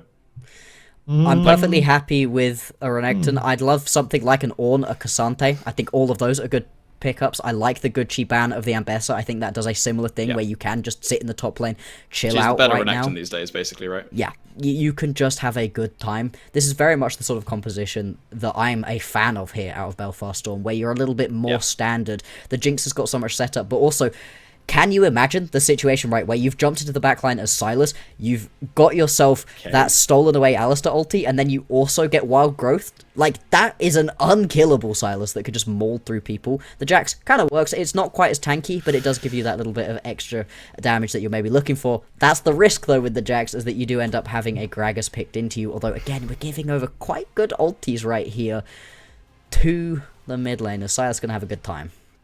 Correct. I'm going to need some advice here, because it's been a while since I played top lane. Renekton into Jax, how does that go these days? Because it used to be a very Renekton favored thing, but I have a feeling these days it's not so good, right? Not as much as it used to be. That's all I needed. You can still keep him down, just nowhere near as long. Yeah, for sure. My thought there was maybe like a Renekton Nidalee kind of combo. It's the classic, right? Like 2v2 top side. And you're playing into Jax Maokai, you're winning that 2v2 every time as long as you don't run it. The Gragas is interesting. Like, they are getting more mixed damage, but the anti-synergy, let's say, between Yone ult and Gragas ult, you don't get the greatness of a Gragas Yasuo ult, right? So I feel like Good G are giving themselves a hard comp to execute here. Meanwhile, Belfast Storm are like, if we do nothing for 30 minutes, except maybe get a dragon or two so we don't lose soul, we are so chilling. Like, how do you kill? Like, what does Nidalee do late in this game? Into a Jax, into a Sylas, into a Maokai, into a Lulu Jinx. It's the same thing as the Pantheon, right? Where you'd better make this work early. And so far, you know what? I'm going to give Tweak the benefit of the doubt, because in this series so far, he has done an excellent job of making it work during the early game. I think he's given himself the hardest of the 3 matchups in this one. And as you've been saying, right, Belfast Storm, they can look later. But also, we've seen Belfast Storm, even with these later game scaling compositions, have a little bit of a penchant to go a bit too hyphy, try to find themselves a couple too many fights and throw things away. If Belfast Storm have taken a chill pill and are able to sit back, I really like their composition. I think it's such a great standard front-to-back kind of comp. Yeah. They just have to not throw it away early and get to those item breakpoints. I think, for me, we had a bit of a change in the league where you would see people pick Azir, and teams could pick and play Azir to a high level. I think with Yone, we've had a sort of similar shift where mids get a bit more proactive. And over the years, we've gone from like an amateur league that wants to stand back and like a Veigar pocket pick goes hard because no one's ever going to kill you, to something more reflective of pro play. I feel like you've no matter who wins here tonight. Say again? You've outed QQR there. Bruh. Tonight, one of these teams is going home. And they'll have tried their hardest, and we wish you the very best. But one team will be carrying that torch forwards. Will it be El Clasico, the Jinx insurance policy that has been a UK special for, a hot minute. Or will it be the new kids on the block with some high execution, high talent, showing the risk, putting everything on the table? To guide us through the final game of this best of 3, Alsyke. Nick, take it away.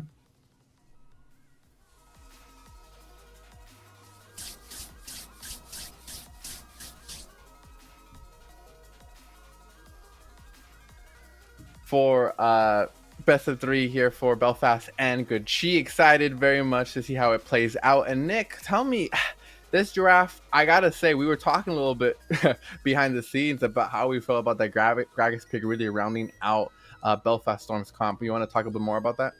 Yeah, definitely. I think that not only is Gragas a great counter into Jax, like Jax wants to like hop in and go for the auto attacks, but Gragas doesn't really care for auto attacks, doesn't really care that you are going to use your evade, because he's more of an AP champ. You uses skills to deal the damage, and when you jump into the Gragas and try to stun him, he'll just body slam you, throw a cask at you, and then suddenly 20% of your life is completely gone. And it's still in the favor of Gragas, because he also gets to shove minions with that.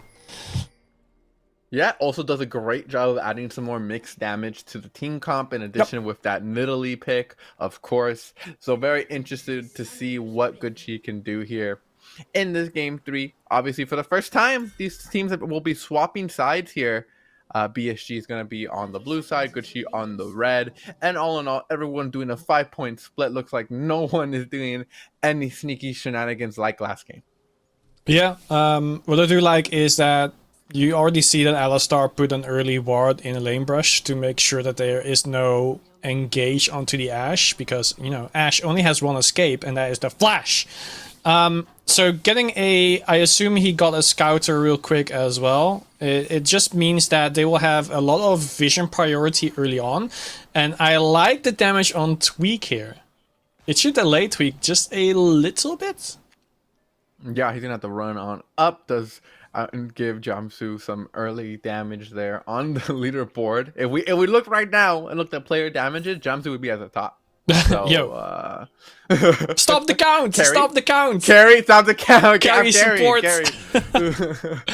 All right, so let's talk about the two teams. I do like Analyst Desk. We're talking about how Tweak will like fall off later on, whereas you have to worry about the Jinx. So scaling wise, it's 100% on Belfast Storm's side, and Jax as well, by the way. It means that Gucci will be kind of on a timer to win this game. I feel like they need to get a big lead at around the 25-minute mark at the latest. If they can't do that, it's going to be very difficult to win any more team fights against Belfast Storm. The biggest question is, and I think the biggest key player in this will be Tweak at the same time.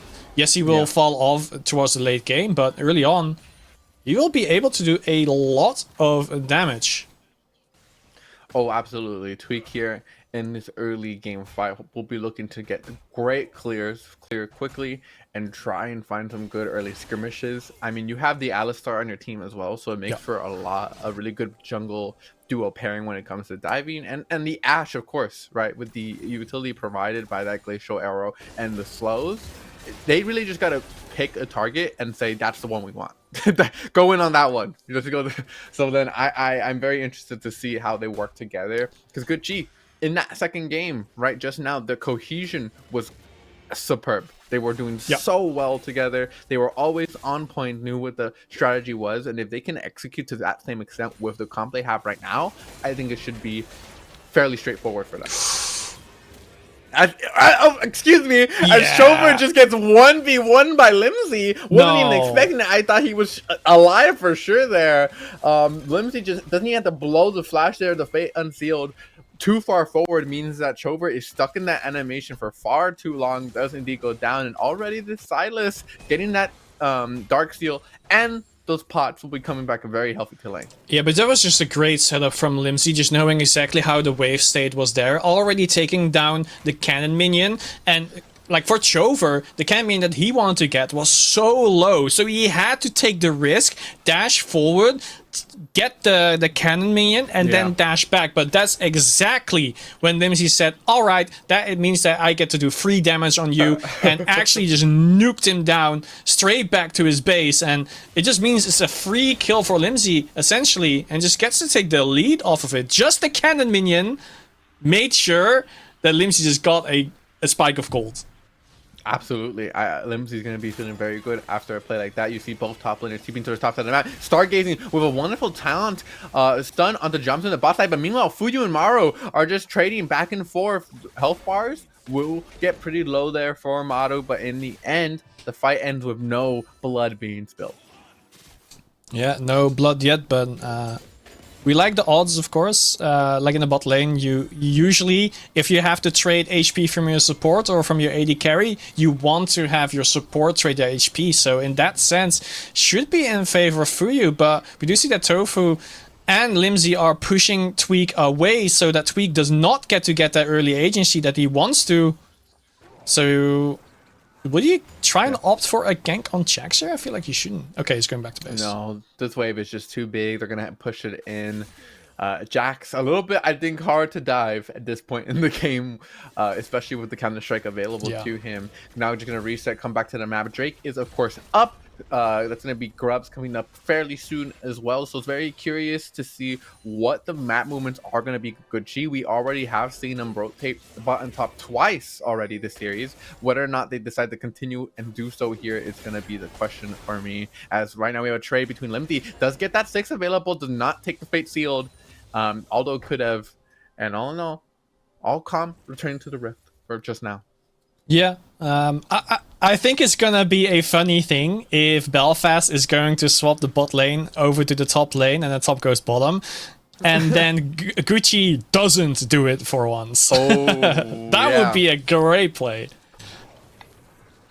It would be definitely interesting to see, because Gucci, like you said, it would be kind of a mind reading there. All right, you gotta. That's what you gotta do, right? This is a game of anticipating your opponent. As Tweak with a spear threads the needle there, doesn't quite hit the target though.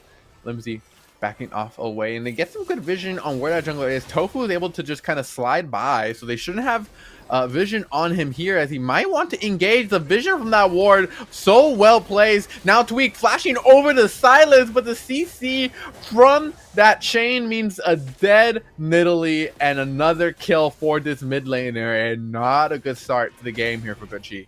Oh, Limsy must be having the biggest grin on his face right now. Just getting gifted another kill here by Tofu. Making sure, using that ward that was about to run out, immediately engaging onto Tweak. Tofu had no idea this was even happening until it actually already happened. And then Limsy just took all of it. And again, this mid laner, this Silas, is a champion you don't want to have snowballing against you. But that is exactly what is happening to Gucci right now. How are you going to deal with that? It's tough. You gotta be able to pin this target down. Now the good thing is the Silas is not notoriously very tanky, right? He is. I mean, he can heal a little bit up on him, right, with that Kingslayer. But notoriously, wow, what a good chain there to hit onto Chover as the fight continues trading out. The R to close the gap. Will he chase it? No. Fate Sealed will be used by Chover, excuse me, to get away, as that is a big wave getting pushed into this turret. You have to stay here. If any mid laner would stay here. I feel like as Limsy continues, hits the chain, does indeed get the kill, but will indeed lose his life for it. Very nearly gets on top of Tweak. So it is a shutdown there for the Nidalee, but in exchange for the mid laner's life, Limsy 3-1. I actually did not expect Limsy to get a kill onto Chover here, and it's going to be very important to Limsy as well that he got that, because it denies Chover a lot of minions. That's not just XP, it's also, you know, gold being denied. Did Lee, will you die here? I would assume not. No. Just gets out. At least the Maokai zoning altars are gone, and they should be in position to get the Void Grubs here in, you know, in favor of Gucci, and at the same time, it means that, you know, wait, sorry. Gucci will get the Void Grubs for sure, and then Belfast should be going towards the Drake, I feel like. But let's head back into great ultimate from Maro, and getting onto the Lulu as well. They just means that they want that character to die first, so no ultimate from Lulu to be had there. And it just means that, again, a little bit of agency towards Maro. Yeah, no, Maro has been having a stunning, I think, performance throughout all these games. Obviously, in game 1, Fuyu did pop off on that Ezreal, but still, Maro was doing very well for most of that game. And in game 2 especially, he really did kind of steal the spotlight here. Here in game 3, getting yet another kill. A little bit behind the CS, but he's going to be okay with that. Shadow tipping towards the top side. Going to try and get some more damage across with the foreshore. But overall, Gucci just doing a nice job of recovering so far based off what was kind of a rocky start to this game. Fuyu. Yeah, and I want to touch upon a little bit extra on the mid lane that we saw earlier, where Limsy dived underneath the turret and got a 1-for-1 trade. Like, the minion denying of golden XP wouldn't be that big, you know, because Nidalee sponged it a little bit, but Nidalee is a jungler. So from minions in a wave, you get way less XP than any other laner would get. So it means a lot of gold and XP is actually wasted on the Nidalee. And that means that Chover is just going to miss like at least one level onto Limsy.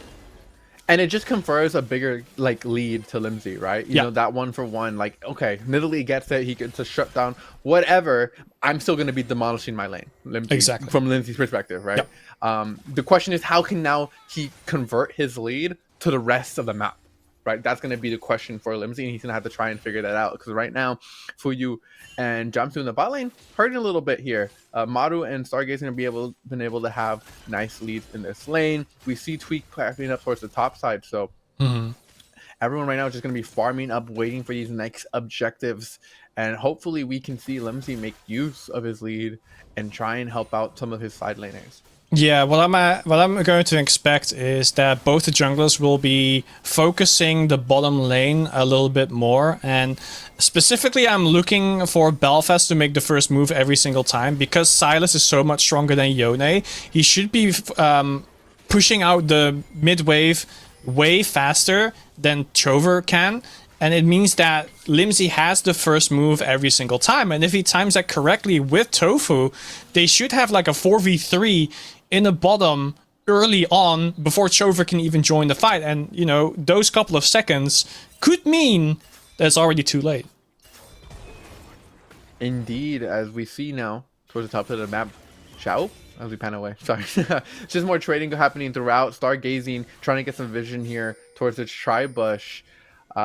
Clearing it out. Tofu is lying in wait, and they do indeed have vision of him. Might not be unexpected. A nice headbutt over to the team, but the re-engage from Tofu is perfect. Maro is just stacking that lethal temple across, waiting for to get excited. And here's the first move from Lindsay we were talking about. The glacial arrow lands on its target, and the first kill comes across for Fuyu. That's an excited Jinx as they start and keep on chasing this fight. It will be ended just as quickly as it started. One kill going on over to this Jinx, and now Limsey doing exactly what we wanted him to do.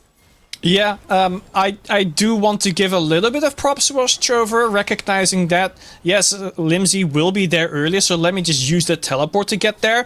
But again, there was a bit of an hesitation. Chover was chasing Limsey down just a little bit, and it does mean that those couple of valuable seconds were the key difference in Gucci walking away harmless or dying to them, and it was the second case. Yeah, it's an unfortunate second case for Gucci here. Gold lead. Oh, no, gold lead gonna be fairly even yet again. Limby passing forward, and they send Maru and Stargazing over to the mid lane. I wonder if that's temporary. It seems to be that Chover is still heading over towards the bot side of the map, so maybe just an adjustment they want to make for now, right? This lane obviously is not going very well for him, so I like the idea of just kind of softening things up for him, giving him more room to play around. Now finally they will be swapping back over as the Drake spawns in a minute. We should see these junglers pathing towards it and clearing their camps so that they're ready for it. I mean, it just makes sense, right? It's just like, okay, send Maro to go to the mid lane, not just to push back the Sylas. It also means that there's at least someone to catch those minions, and it means that golden XP is not wasted onto, like, just the tower, right? And it does mean that Gucci gets to stay in the game just a little bit and make sure that, you know, Maro stays relevant, because he has been relevant in this early game. Jax, though, oh my days. Yeah, chasing forward. Flash with the ultimate there. For sure, re-engaging. Cask already used, and now Tweak is here. Shadow making use of the counter-strike, using the stun. Knock with the belly bump, and that is a dead Shadow. For sure, able to get that kill with the assistance of his jungler. Gonna keep pushing this turret. Yeah, does mean that they will be trading the top turret with a kill for the Drake. Maoka will just, you know, casually take that early on. And, oh, actually, because Sylas rotated from mid down to the bot lane, they will get a turret as well. So that's just a big victory for Belfast here. Yeah, Belfast doing great across the board. They're going to be able to even out 1-for-1. I wonder who got the first blood there. I do believe it was Chai. Limsey had to back away. Fate sealed, forced to be flashed away from as the team was there for the follow-up. Now, there was no glacial arrow, but Limsey might not have been aware of that, so had to just be very cautious and play it safe. Gonna be clearing out this ward now as Jamsu is lying in wait. Everyone from Gucci is gonna be recalling and buying items coming back to the map. Yeah, it's a big flash to be taken away from Sylas in this case, because it does mean that when Limsey goes for an engage and it may be a mistake, then they can't just flash out. They will be gifting their life over to Gucci, and of course that's just a big if. Limsey is a very solid player. You've been seeing that they don't really take big risks at all, so I don't think it will happen, just in case, you know, you never know. But I'm actually looking for Gucci right now, for sure. Has to carry so much of this game right now. Like, he has a big lead onto Jax, but Jax is one of the best scaling champions in the game, so you really need to put a lid onto the Jax scaling. Ult, just scouting. Yeah, making use of the vision there. Now it's going to be started up, though, as it's used for the scouting, as we see the Nature's Grasp coming through. Nice dodge with the twisting advance. to get the CC onto Foreshore. Now able to escape the chain, but will be able to flash on out. Another body slam, create more distance, not quite enough. Limsey and Tofu have too much lockdown, and they will be able to get the kill on the top lane in exchange for Rift Herald, though, on the other side of the map. Yeah, I get so excited when I see this like very tiny micro plays happening. Like for sure, yes, he eventually died, but like the little 5 pixel sidestep to make sure he dodges the Silas E, and then almost gets away as well. It was actually a flash from Maokai to get that kill, but as the Rift Herald coming through. Yeah, coming through the river, knocking up some of the members, maybe resulted in a fight, does indeed get used on the mid turret, now forcing over Belfast Storm. I want to see a highlight of that. To try to stop it. They will indeed be able to stop the burning. The grubs come awfully close to taking that turret down, but with only that much health left, 1 auto and it is done. I wonder whether or not Belfast Storm will even try and protect it. I think they were about as flabbergasted as we were. Of course, they weren't really in position to get a punish in the mid lane, and I think even if they were in position, they can't really stop the Rift Herald, so in that case, Stargazing would just pilot it towards the top lane instead of the mid lane. So, like, it would be just kind of useless to chase that down, and they said, like, okay, then we'll just fight the rest of Gucci here. I'm just unsure why they made that play in the first place. Like, did they just want the damage on the mid lane? I think so. Maybe I think Stargazing was maybe looking to like make use of the knock up, you know, kind of panic the team as here he comes down the Alistar in the Rift Herald. Sees we don't even have vision of Tofu, so he just wants to come barreling down. Yeah. Right now he's just ready in the pit stops, waiting to move forward. Waiting for the green light. The replay. Oh, he's waiting. I know it's gonna come. Oh, there we go. Here we go. Max Verstappen. So get the knockup. Max Verstappen.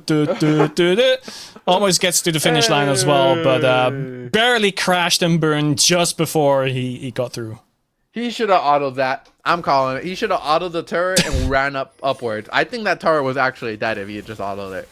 He did, but eventually I do believe that it has fallen. So like just a minion hitting it, or you know, getting one free hit, taking it down, it's already enough. And I think Belfast saying like, okay, let's just give him that auto attack for sure. Though caught. Wow, great use of the blast pan to get away from the glacial there. As he's trying to get away, Foreshore makes use of the cask as well, but it will not be enough to keep himself alive. And yeah. Belfast Storm. Dangers are able to find him. Limsey going forward to take that glacial arrow as well. Not be able to get to the mid turret, but Foreshore getting a little cocky with the positioning there. Yeah, I don't think they realized that Belfast had the vision on them all along when he moved in towards that jungle. Like, I get what he wanted to play. He wanted to go for a cheeky flank onto the Belfast team, but in the end, it just means that for sure gifting them a kill, and not sure if it was a shutdown, but it's definitely a very important kill to get. Stargazing going to be taking up the Nature's Grasp for his team. You see Tofu now making use of the Glacial Augment there by Limsey. Will be engaged onto the 5. The counter-strike onto 3. Now you see Coach Over getting eliminated. Tofu pushing forward. Jamsu as well. And it's a 4v4 here. 1-for-1. They lose mid for top. Now Jamsu too far forward. Gets knocked up and engaged by Stargazing. Now with the Drake for good chi, and what looked like a good position for Belfast Storm quickly turns bad as they are forced to leave. Stargazing again. He wasn't gazing at the stars at all. He saw his opportunity to take down the Lulu, and it was a pretty bad position from Gucci to be in at that moment in time where they started the fight. They lost the front line very quickly. Chover traded for Jax, but at this point Jax isn't really that important yet, while Chover on the Yone definitely already is. Jinx, you know, prematurely using the ultimate there. That's a big cooldown to not have for the next team fight. But of course, 4 minutes for the next objective. So I think there's enough time to get that back. But let's head back into this. You already saw that Stargazing was taking the brunt of the damage. Limsey had a great play there onto the back line, but in the end did not secure a kill here. Yes, Yone does fall, does sacrifice himself for the rest of their team, but in the end, look at Stargazing. Yeah. Oh my! I gotta say that's more on Jamsu than it is Stargazing like making use of the play. He's just so far forward by himself, while the rest of the team clearly wants to back up to the Drake and maybe just secure it. It's a bit of the disconnect that Analyst Desk was talking about as well, where like they want to constantly do 2 plays, but they never commit to one of them. Yeah, unfortunately in this scenario, it does mean that the dragging stacking that they were on will end, right? They were close to that soul point. It would have been it if they had taken it, but unfortunately Gucci able to get the best of them. As Stargazing engaging onto Jamsu yet again. He wanted a second plate, but it's now going to be him who goes down. Who wants steak for dinner? As now Shadow on the back end engaging with Foreshore. Great cast to send Fuyu flying, but no one to follow up on it means that he'll be able to just kind of walk on out, and that will be the end of this play. Yeah, that's 2 big engage ultimates gone from Gucci, and to what end? Just losing out on your support. So Ash arrow flying absolutely nowhere. The casket, yes, has been used. You had Jinx in a pretty bad position because of it, but again, all the cooldowns were off, so you couldn't get onto the Jinx to finish it off, and it does mean that, you know, it's just a kill gifted over to Belfast. It's not the end of the world, but it's still a kill gifted into a team that scales. Of course. Like, when you, I mean, Fuyu obviously is on the Jinx. You got the Jinx Lulu, regardless of quote unquote how bad this early to mid game can go. That's still a 3-0-1 Jinx, right? And as long as the Lulu's round to give him the buffs that Fuyu needs, they're gonna be all right. Right now, you have an engage from the Stargazing onto Fuyu and a nice instant Gigantify to eliminate it. Now Chover looking to continue to fight as well, but Tofu chases with the twisting advance, and just quickly, what was a started fight ends just as fast. Foreshore using the cast to interrupt again, but has to force over the wall. Now the Nature's Grasp means they can keep on chasing. Fuyu is just playing with his dinner. He gets to move wherever he wants as his team was just there to back him up. Cast being taken by Limsey, now being waited to be used. Can it be done? It can indeed. As a wonderful Escon for the follow-up means that's a dead Nidalee. And just like that, the lead quickly shifted over to Belfast Storm.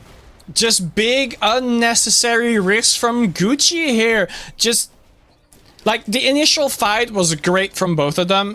Foreshore was just a little bit late to the fight, so he couldn't get the flank that he wanted to in time to make sure that his team could rain the damage down. But then, when you saw that Gragas' ultimate has been stolen by Limsey, Tweak still walked towards the jungle wall to place a trap, get vision on Sylas, but Sylas all that time had complete vision over you. So it just made sure that, again, it's an unnecessary death. That's all you really have to say about that. I think Stargazing wants to protect the turret here, right? He wants to stop the turret from dying, but he just engages too late, and there's no follow-up here, right? The Glacial Arrow was used, but it was to stall the fight. Now, the twisting advance, I mean, onto Chover, it's just unnecessary all throughout. Now you have Foreshore as well, looking to continue the fight, but this is pivotal there's as well. Just no damage. Yeah, and this is very pivotal as well. Like, you want to kind of sponge it as Tweak so that Maro gets to go away and make sure, you know, you can do your AD carry stuff, but Tweak didn't want to catch the Maokai ultimate either, so instead of only one of them getting rooted, both of them got it. And just look at that. We've been talking about it already, like Tweak taking a big risk and Limsey just phenomenal plays all around. Yeah, and it's just like we're not respecting the enemy there from Tweak, right? I mean, you see him take the cask, right? You have to assume he's nearby, but right now Nature's Grasp onto 2 members. Stargazing going to be able to tank it up in addition with For Sure, but Limsey with a wonderful TP now has the unstoppable from the Alistar, means he's going to take no damage. Maru kiting all that he can, but he cannot kill that Silas as the team just falls apart, and Good Chi off of a very dominant win are now being rolled over by Belfast Storm Gaming. Yeah, and you've already mentioned it. It was just a great teleport from Lindsay. Getting the angle onto the backline from Gucci meant that the carries from Gucci just fell down very early on. Could not even touch Lindsay with the Alistar ultimate, and it just, like, the biggest reward of this will just simply be this Baron. Yeah, they're going to go ahead and take this and continue to balloon their lead. 50k to the 43 of Good Chi means that this game will be just that much harder to win. They're going to go ahead and get to Soul Point as well, as now Good Chi are going to have to try and make a miracle out of water. You know, they gotta figure this out. They got water they want to turn into wine, and they gotta find a key target. Yeah, as you see right here, Gucci was in a decent position to get a flank here, but the Maokai ultimate just roots many in place, and then you got the TP from Limsey into the back line, jumping on Maro immediately together with the Alistar ultimate. You saw that Chova wanted to protect Maro, but in the end just did not have enough CC together, and then Jinx just gets the reset on For Sure. Also was not in position to even join the fight to begin with, and like Belfast is right now just demolishing Gucci.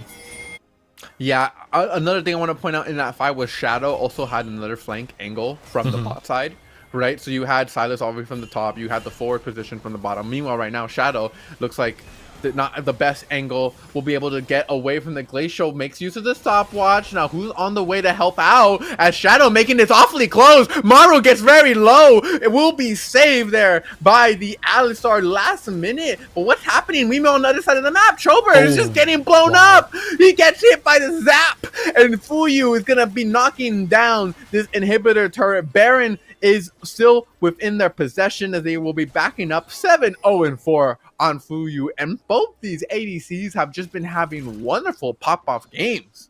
Yeah, when you send 4 team members up onto the Jack set, who, to be honest, isn't even that strong in the game as of now, it just means that you open up another lane, and Belfast just did the right thing. They go mid lane, they get a tower, Jinx gets excited and destroys Chover. Yeah, and when they have Baron up, right, it just allows them so much more room. You can do so much more damage. Now they're going to be pushing up here, trying to defend this cannon, and the arrows there from Maru will be able to take them all out and end this push. But I like to see him get split. Fuyu forced use the cleanse there from the arrow. Big cooldown being used for both of these ADCs as they keep on pushing forward. Limsey trying to get the cast, will not be able to get it onto a key member. Stargazing flashing forward though, and Famuyu might have stepped too far forward. They're shut down onto the Italy. They're gonna keep the fight going. Shadow TPing in. They want to get the fight going. Over goes down. The rest of the team follows suit, and now it's just Maru and For Sure left in the world to try and keep this game going. This turret will be taken here. No more Baron buff, so it will take a little bit before they are able to do it. Excuse me, the minions now losing it. Limsey with the glacial arrow, looking for the fight, does tag For Sure. That's a very tanky Gragas though. The fight keeps on happening. Shadow's very, very low. They gotta be so careful here. Good Chi, as the TP is available for Sure. Maro's gonna be kiting them down. Tofu cannot play the game. The cask is not what you want it to be, and Tofu and Shadow will walk away with their lives. Belfast Storm have broken the gates and are knocking on the doors. Yeah, 2 inhibitors down for Gucci, only 1 left standing. Belfast Storm basically has everything they want to finish off this game. I will say, we have seen this position before, and then Maro made a monster play on on the Kaisa, getting a Quadra. He's on Ashe now. And he is on Ashe. Maro's ultimates have not been the best so far. He's been missing quite a few of them. And the biggest issue is, yes, we saw Fuyu being downed very early on in that team fight in the bot lane. But it doesn't matter because Limsey still exists. Shadow still exists, doing all the damage already, has Triforce.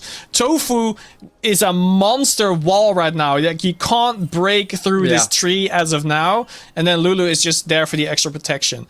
There's not enough damage on Gucci's side right now. Well, because Nidalee is already falling off. Yeah, it's really tough here for Gucci. Like the comp, right? It's like a pick comp, right? If they can pick out a target like they did for you in that last fight and somehow survive afterwards, maybe there's a play. But the problem is, like you said, there's just too many high value targets now. Now that's a good cast followed by the glacial arrow. They get the knockup as well, and they found their target. Now they're staying alive. They're gonna keep the fight going. Shadow towards the bottom side, inching forward slowly, but they look to not continue this fight anymore. Baron is spawning in a minute. Drake is spawning in 10, and that is Soul here for Belfast Storm Gaming. What is the play? Yeah, just like in game 2, we said it for Belfast, they needed to make sure that Gucci did not get a Draco Baron. Roles are reversed in game 3. Limsey! Limsey TPing yet flashing before. Maru kind of trying to kite away as we come to a little bit of a pause. Limsey in the Zonias will be trying to get Maru with no flash available. The stopwatch was so strong and bought so much time as now Chover in the back end looking to get a kill onto Jamsu. Will not be able to do so. The stun from Shadow does so much to stall. Finally now Jamsu, no! He gets to make it away potentially. No, Chover gets it down. He's going to be a chase down now. Wonderful knockback by Stargazing to keep the team alive. Tweak trying to run away. For sure can make it over this wall, but Stargazing might be the sacrificial lamb as he does indeed go down. Both major objectives are up and only their mid laner is down here for Belfast Storm. It's a 1 for 3 and Belfast is in position to end it all here. They have minions, they have a TP coming in from Jax, healed back up. Model's up. They're in looking 10. to finish it here. Model's up in 10. Now that's a lot of ADC. He did just finish his third item, so that IE is completely, and the LDR is completely available to him. It looks like Belfast Storm might not want to take the risk. The arrow narrowly hits Jam, so he's able to get away. And this Lulu is living on the line's edge. Yeah, and right now you see that Gucci is actually favoring the Drakes because they don't want to get them to get Soul Point and Baron. So they're opting to stall the game potentially a little bit more. Of course, with Baron being taken, it means that Belfast gets to push way harder through the top lane. And through that top lane, they can just burst down mid and bottom as well. They can just go for those rotations, and I think this is the game-winning push. Yeah, Gucci needs to play out of their minds. I mean, you have the inhib down in the bot lane, right? So you have the minions will be firm up pushing, right? You have to send 3 members out to almost every lane. Jax is slowly pushing in the mid lane as well. Both top and mid will be pushed in. They just have to wait for the timers to sync up, and Belfast Storm Gaming could easily take the rest of these inhibs. Yeah, it only takes one clean engage from either Maokai or Limsey. Just barely whiffing it. So there's no engage yet, but there's definitely pressuring it. Look at the pings on Jax. Yeah.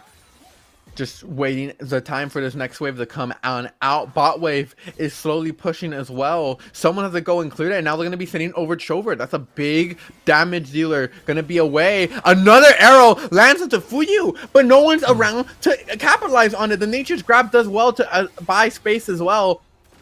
Tofu now pushing forward. 4 shorts in the back with a cask available. They are able to find the engage, but where's the damage? You see Shadow from the rank, Limsey as well. They get 2 with the Fate Seal, but Fuyu just flashes away. They can't confirm the kill. That's 2 for kills from Fuyu. He's looking for more. Make it a triple. Can he get to the quadrant? Tweak running into the base. 4 short running down the mid lane. Whether or not it's a quadra, a penta or not, that's going to be game here for Belfast Storm. They are going to be able to defeat Gucci in a 2-1 fashion after a disastrous loss. Belfast Storm Gaming are able to close it out. Yeah, and in what dominant fashion as well. What a set today. Like game 1 just went all the way, and then we got Gucci swiping Belfast off the map. Yeah. And then Belfast said, yeah, actually I got a new world map. This is ours. So and just swept Gucci away in this game. And I think it all just comes down to like the big snowball that Limsey had early on, where Silas usually is like this champion that gets in, and either the team has to back him up, and then he gets to survive, or he just dies and trades 1-for-1. In this case, because there was an Alistar, he got to tank all the way through, got help from his team, and he got picks. He tanked everything. Like, Limsey popped off today. No, yeah, Limsey had a stunning showing, playing very different champions as well throughout the series, right? Having a great showing on the Talia. They're now well on the Silence, so a lot of variety in his champion pool. Yep. But overall, props to Belfast Storm. Good job, good cheat to really making them work for it, right? This was not an easy series. So at the end of the day, I feel like, you came short, but you got to be proud of what you did. So I'm going to go ahead and send it on over to the desk. That's going to be everything from us here on the casting desk. I have been Alpsych. Nick, V, thank you so much for joining me. And we're going to send it on over. Goodbye, everyone.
Hey everyone, congratulations Synergy. I'm not sure it's the way you wanted it, but your prediction on the day correct. Belfast Storm through to the next round. Well done, hard fought, and unlucky to Good Chi. Yeah, I mean... Oh, I'm amazed Bloxer just didn't have an outpouring of emotion there. You're really doing well at holding it back. Sad. That was tragic. Yeah, it's always good. Always good to get the prediction right. I don't make many appearances these days, but when I come on and I make predictions, I'm spitting fire. So what can I say? While we're getting replay the first together, Synergy, it was a game. It was certainly a game. It was a game that I think me and Bloxer are on a shared front in this regard. That the draft was interesting and made very hard for Good Chi. Yeah. We will open this up with Limsey just absolutely smurfing it on Chova for the solo. And I think this was sort of your main point, Temporal, was that had this snowball not happened quite so much mid, maybe there's angles to play for Good Chi. I still think they're pretty hard angles, to be honest. And Belfast Storm had a comp that it's a classic, team fight, Jinx, Lulu. We just peel for our AD and Jinx will pop off. It's going to win at some point if you don't absolutely wreck it. And the problem is, I don't think Good Chi gave himself enough easy options to wreck it.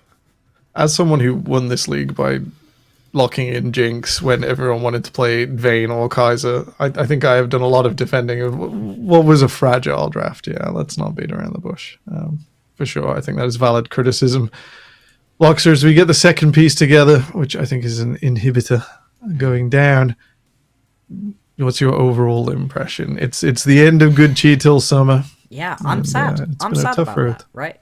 Like, as we've been talking about, it's nice that we're going to get a couple of the Good Chi boys back, right? A couple of the broadcast team are a part of Good Chi, so it's been sad to be missing them. But I thought Good Chi were a really fun team. I really enjoyed watching what Stargazing and Mario could do for themselves, as we saw in this series, right? Tweak was able to just pop off great, and it just is a bit sad to see them go in the sort of game where they were never quite able to get things going for themselves. I too wasn't a massive fan of this draft. Like we've been saying, right, there's some angles for it, but the second that you start losing mid lane, there's nothing you can do. And with something like the Nidalee, you have to get ahead. It didn't. It wasn't able to work out.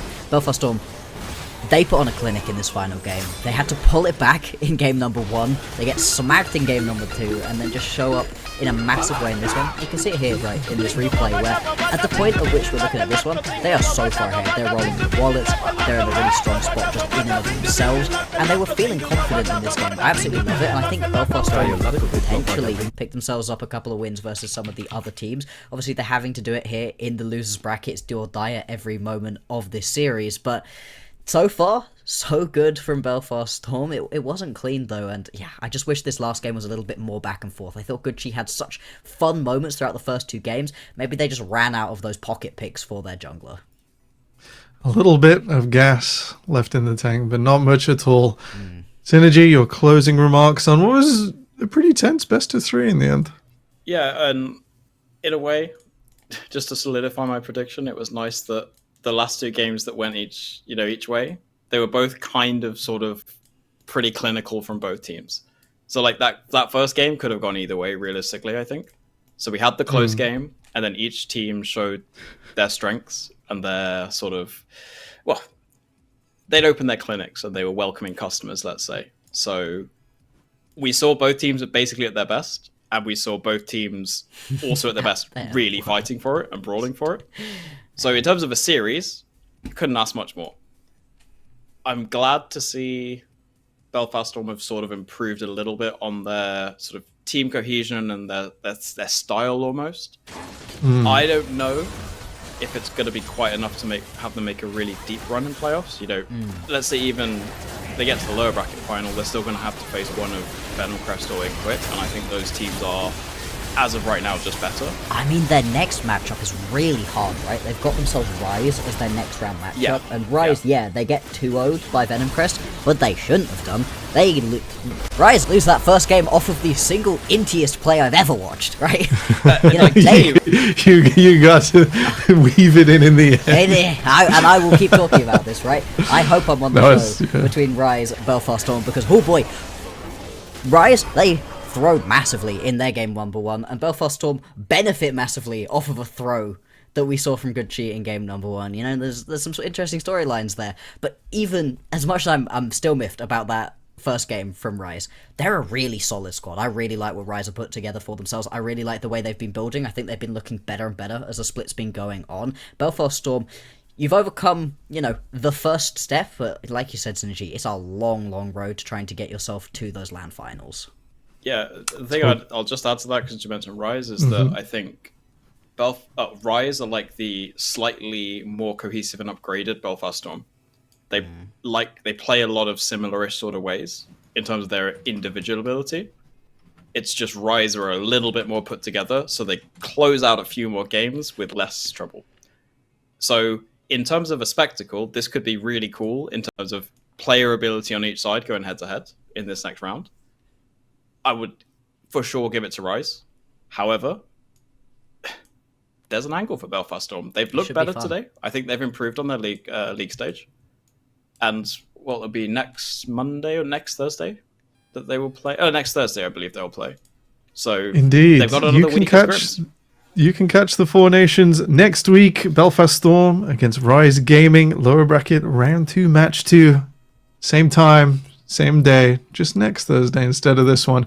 We'll be returning on Saturday with our preview show to look out the rest of the lower bracket, have a peek into the upper bracket finals, and get you caught up on everything this tournament has to offer. Bloxer and Synergy, thank you for tonight. It's been a pleasure. Thank it's you. been It was great. fun.